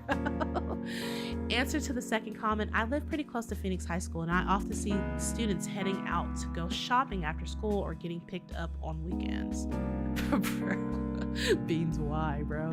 They're always looking down their noses at other people like they're better than everyone else. Money breeds arrogance meme. .jpg. Okay, it's quite bad actually. There have been reports of students beating up other students for the last 2 years. It's just that the parents usually don't make a fuss about it, so they deal with it quietly. It's becoming more and more common these days for high achievers to develop psychological issues. Being stressed out like that really isn't a joke. Answer to the fourth comment, I think Juliet means that she's like a sister to her. Manners, Cerez. Okay. So people are hearing slowly about the bullying situation. Got it. What was the original chime? Wait, we already read this one. Did we not already read this one? Was something new here? Someone's been paying. Oh, so someone answered. Okay, I see what happened here. So why did they change it back? This was a new answer. Answer to Raven. Many people thought it wasn't fitting to play a British tune, so they asked for it to be changed back. Someone's been paying attention. Okay, so that's all that it is. I was like, wait, isn't there something new here? Let's see about thoughts real quick, and then we'll hit the case files. I have to consume less cigarettes, or my brain cells will die too soon. It ends at our usual time on Monday, which is what? What time is it right now? 8. So we usually end, I either do 3 hours or 4 hours. So basically I'll check in around, I guess I'll check in soon, actually. I'll check in at 9 to see if you guys are like done. Are we done? Are we quitting? Or are we going an extra hour? Because it's 8:39 my time. I had to look at the time and say, oh, what time is it right now? Let's see here. Things are unfolding faster than I thought. Oh my God, bro. Okay, Beans. All right. Things are unfolding faster than I thought. It seems like a lot has been happening at Phoenix High School. According to Eloise, it's a rather delicate situation. It wouldn't surprise me if the school takes harsh disciplinary action when it comes to matters concerning the safety of students, which might explain why Eloise looks the way she does in Cecile's visions. But There's no evidence to back this up. Even Phoenix High School doesn't live up to its prestigious name. It's unclear whether Eloise plays any role in this matter. Should I ask Scarlett to dig a little deeper? Can we ask her or no? Yeah, it's like exactly. It honestly, Beans, it's been doing the same thing to me. I was like, is something ringing right now? No, it's literally the text. I don't know why the text sounds like that. I was trying to see if it'll let me do this, but I guess it won't let me do it right now. Artist switch to clues. So I can't do this at all yet? No. Okay, yeah, no. So I guess you just have to wait till it does it. Maybe we should watch TV and see if they have anything on the news. There's an animal documentary on the Discovery Channel. This episode is about killer whales. Much of the program's material is comprised of research collected on killer whales by scientists from all over the world. There's a lot of interesting information regarding their social interaction with each other. And honestly, it's a really good show. All right, you have nothing else for me.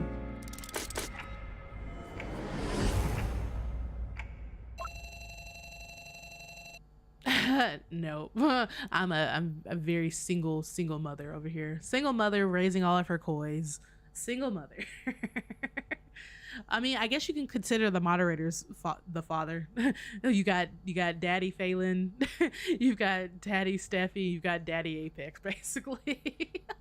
But they're my dad, so it kind of doesn't count. They'd be your granddad at that point. The drowsiness finally fades away, and oh wow, well that's what gets a reaction out of you. That the drowsiness finally fade. You got too many points. I mean, technically they're my dad, so I don't. They're. It's not that they're daddy. They're my dad. The drowsiness finally fades away, and the girl takes a slow, deep breath as she returns to the room. What'd you say? No. That's not what I'm saying. I'm saying technically they're my father. Therefore, wow. I don't have to take this type of blasphemy, bro. I'm not a slut. The feeling of being back on solid ground weighs heavy in her stomach, but the girl is able to hide it for now. Are you sure we're doing this right? Her small frame leans against the wall for balance, and she still seems a little confused. She struggles to— isn't this the girl? This is Cecile. This looks like her, at least her silhouette. She struggles to control her expression and make herself look a little more determined.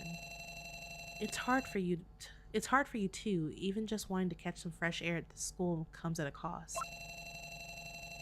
At least the incense gives you some peace of mind, she thinks, but she can't say it out loud. Wow, really?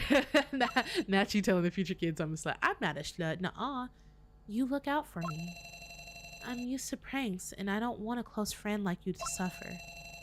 If you continue to put up with it, they'll just keep doing it.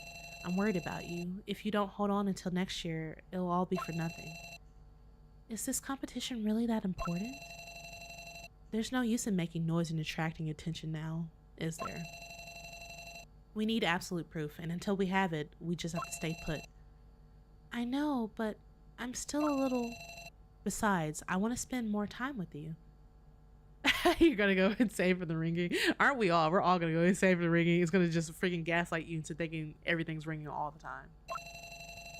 Those words make both of their faces flush a little.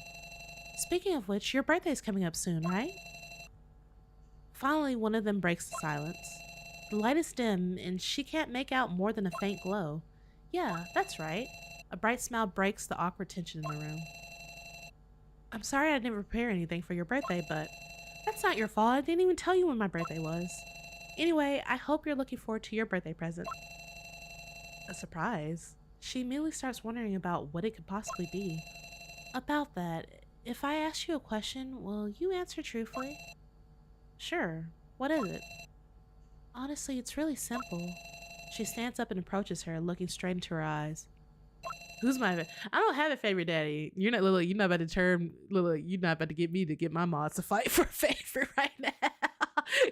You're not about to cause chaos in this pond right now. Are you really doing this all for my sake? Oh shit. The girl turns around and hugs herself. Even outside the hallucination, that spark behind her eyes is a mystery she has never quite managed to understand. Walking the same path has turned it in somewhat of a shared obsession buried deep within. You said, who's your favorite? I don't have a favorite child. I love all of my kois equally. Equally. I love you all. I love you all the same. Even when some of you guys are bad, I love you all the same. What do you mean, cat? So who do you think is my favorite then? Who do you... I almost said, I am. That last glimpse made her shiver. Who do you think my favorite is? If you're calling Captain. It's like dancing on the tip of a knife. I didn't have to wait long for Scott. I had a little too much to drink last night. That's crazy. She crawls into the store with a weary expression as if she were close to death. Whoa there, looks like you were hogging all the bottles and didn't leave anything for your drinking buddies. As she comes closer, I catch a whiff of makeup. Staying up late is inexcusable, but I don't think it makes sense that she used that much makeup to cover the bags under her eyes. Damn, call her out then, call her out. Seeing my expression, Scarlett leans grumpily against a bookcase. I spend my days and nights drowning in wine while putting on a fake smile. All to gather small tidbits of information from people in charge. And this is the thanks I get? I got you. I'm sitting up straight. What are you saying? What did you say, Wolf? You said I'm clearly second because mommy accepted the name. Like I said, no one is higher than anyone. I love you all the same. I love all of my koi cultists the same, bruh. You're all on the same level. I rub my nose, embarrassed.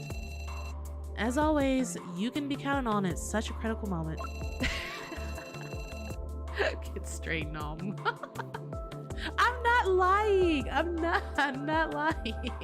She gives a satisfied, victorious smirk like a child who has the upper hand in an argument. Doesn't look like she's gonna... What do you mean? Okay, all right, so you don't know about that one step? Okay, then who's my favorite then? Who's my favorite then, since you also want to get in on this weird ass argument, bruh? Who is my favorite then? You tell me. It says, doesn't look like she's going to change her habits anytime soon. All right, let's figure out what she has for us, because I'm waiting to solve this next case. So, what did you find out yesterday? It's kind of difficult. As I mentioned yesterday, the Department of Education and the Association of Young Artists in the Phoenix High School communicated a lot last semester.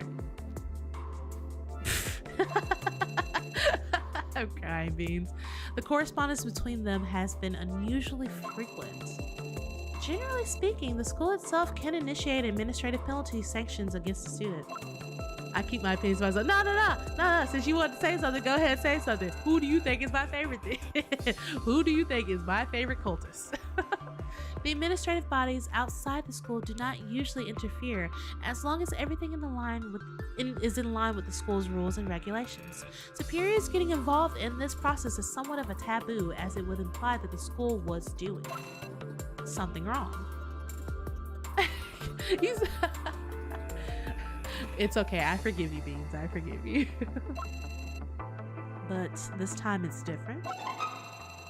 Yes, in fact, sanctions are withdrawn multiple times. I can't help but swallow, even though my mouth is as dry as a desert. That's why I had to drink some water. And the initiator of the sanction wasn't even Phoenix High School. It was just a substitute. What's up, B? B said, I'm the favorite. Okay. Now, my little cultists, I will not have you all fighting. You're all my favorite. I love you all. See? I love you all. Love you all. Love you all. I'm crying now. All you guys are over here, like, literally fighting about this. What Bean said, nah. Nah. I'm giving you all equal attention right now. All of you guys are getting attention. Is that even allowed?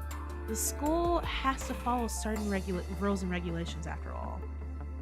Look, I'm giving you all attention. All of you guys are getting attention. All of you. See, everyone's getting attention. Everybody. Giving you attention. Bruh, y'all not gonna be sitting here fighting about this. I love you all equally, damn it. No, only me. I'm crying. Is that even allowed? The school has to follow certain rules and regulations after all. That's exactly the point. She takes out a stack of papers that appear to be confidential documents. They have various headlines, but the words withdrawal and notification appear often and stick out like a sore thumb. I'm crying. No, you're not. No, we're not throwing any tantrums. I love you all. I love you all. I love you all equally. I love you all.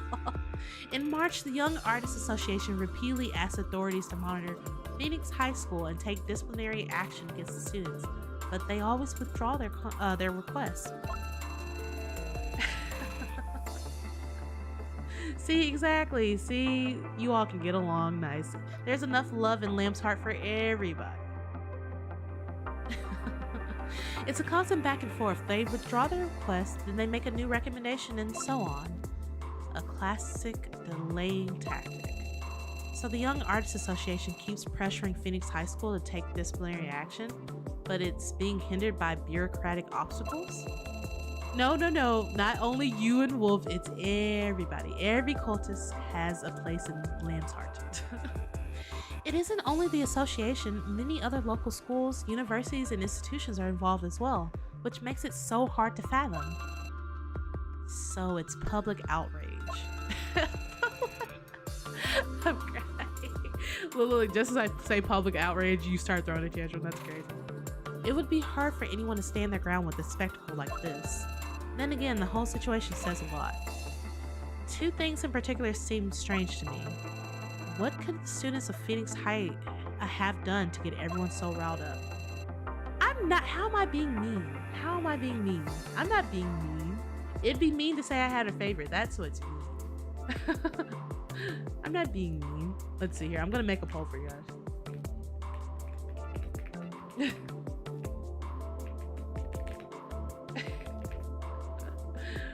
Look, I'll even make this poll special. Why are you RIPing? What's going on?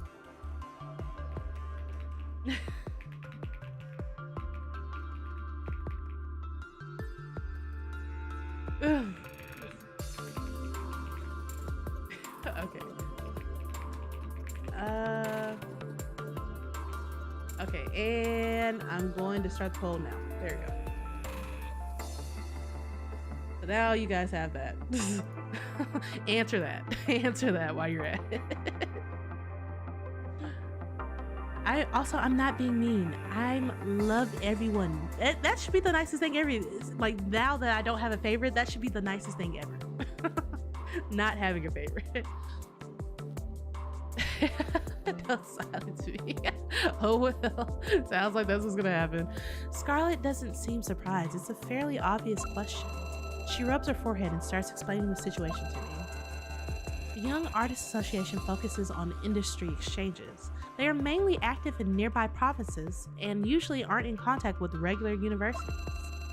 If they don't get in contact, it's because of the annual competition. The one that caused so much controversy last year? Seems like you've done your homework. You're right, it was a pretty big thing last year. A watercolor piece called Blossoms made first place in the painting category. But it turns out that the artist, Lily, actually took credit for someone else's work. You mean she put her name on someone else's work and submitted it? That reminds me of a saying I once heard, borrowed flowers wither fast. If the piece hadn't won the competition, it wouldn't have caused that much of a scandal. But instead, it was exactly the type of ammunition certain parties needed to apply pressure to the school and make demands. The other participating schools were just as eager to win and wouldn't let something like that slide. Scarlett nods. Although it's unclear how the lie was uncovered in the first place, these documents show that there is strong desire for disciplinary action, giving them more than enough reason to demand a rerun of the competition. Am I a Sigma? What is up with? Someone explain this whole Sigma Alpha thing to me, bro. Anytime I see it, like, it's funny, but I also saw something really cringy the other day where it's like this whole weird family of like alphas and sigmas. It's like, I'm the alpha and then these are my betas or da. Like, bro, what is that? What is that? Why is that a thing and what is it? Why? I don't understand. Beans, you are milking this shit, bro. Actually, that seems to be the goal. People love to hand out punishments as long as they're not on the receiving end. The organizers as well as the participants are applying pressure, so it looks like it's a done deal. The disciplinary action was even like milk. Like your what? What? No, Paul. You need to get pinned of shame, bro. Pin of shame. After this poll is over, pin of shame. Pin of shame. For real, pin of shame. Let's see here. It was impossible for Phoenix High to maintain its ranking. That sounds plausible. All right, I hear you guys. I hear you. We will end the stream in 5 minutes. Also, pin of shame for the last 5 minutes. Last 5 minutes, pin of shame. So, Lily is a member of the art club? That's right. She was the club. What? Beans, what? So that's right. She was the club president before Eloise took over her position. I see. If the club president gets into trouble like that, it reflects badly on the other students. They must have led to a lot of tension between them. Probably. Okay, so we finally got something. Yukai Cup. All right, probably a roof won't hold if the foundation is crumbling after all. I am giving you attention. I am giving you attention. What is it that you need, bruh? What is it that you need? What do you need, Beans? What do you need? With the last student representative involved in such a scandal, it's becoming increasingly important to find out what exactly has been going on behind the scenes of that art club. You're absolutely right, which is why I'll be going straight to Phoenix High School this afternoon. What? I should consume less cigarettes. This man says this every other sentence. Like, I should consume less. I should consume. Yes, we hear you. Luckily enough, I'm not one of those bookstore owners who have a habit of drinking a lot of tea, or else I would have spat it out in a geyser just now. It says, why you lie about not having... Because I don't have a favorite. I literally don't have a favorite. What are you talking about? I don't. I literally don't. Isn't that a little too drastic? How could someone her age blend into a school? It says, I can see Scarlett shooting me a smug look from behind her sunglasses. I'm a talented enough actor to play the role of a mother. me playing the role of mom right now. This is the first time I've seen someone being proud of their age like that. I can try and help, but I can't guarantee the outcome. What makes you think I need help? I've got this. She helps me push back a big hardcover book that was about to squeeze its way out of the bookshelf. The thing says, it's about to pop out, bro. I'm about to bust out of here. While I was doing research yesterday, I decided that I had to check this whole thing out myself. And this is something big, isn't it? I am not lying. I'm telling the truth. I don't have a favorite. I really don't. I really don't have a favorite, y'all. For real. I don't have a favorite. All of my cultists hold a very special place in my heart. Truly. That a simple matter of fraud could have so many twists and turns. It's important to get to the bottom of it and uncover what the school is hiding. That seems to be Scarlett's main goal. You should be fine with your amazing acting skills and all, but what's the catch? Well, you might not be able to tell from the outside of that school, but I had a hard time dealing with their administration at first. So I did some digging online and I managed to find a lead on a couple of social media platforms. Also, I mean, do I like my job? Yeah, I like it. It lets me talk to all of you guys. It says all you have to do is look for a verified account with a real name authentication and check the list of users who follow it. It's really simple. I've had a hard time following what she's saying. Me too, honestly. She's been talking a lot. She's been talking a lot. I'm just like, bro, what are you talking about? Anyway, here's how we should proceed. Yes, including you, Beans, including you. Like I said, all of my cultists hold a very special place in my heart. Are we supposed to be pulling out a book right now? What is she looking for?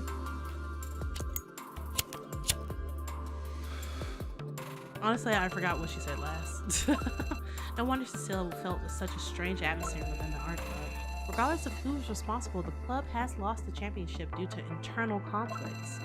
It's no wonder that the club members feel furious toward each other, as if they all have been suspected for no reason. So, could this be the cause of Eloise's injury? As a direct result, Eloise took over the position of student representative from Lily. Did she gain power after the conflict, or did she become a replacement simply because she had to take the fall? Either way, it's highly likely that she's involved somehow. Scarlett has made her opinion clear. Alright, well, while Scarlett has made her opinion clear, we're going to end it here for now, But yes, we will be back Wednesday because we do have What's Up Wednesday this Wednesday. So I'll be back Wednesday at 6.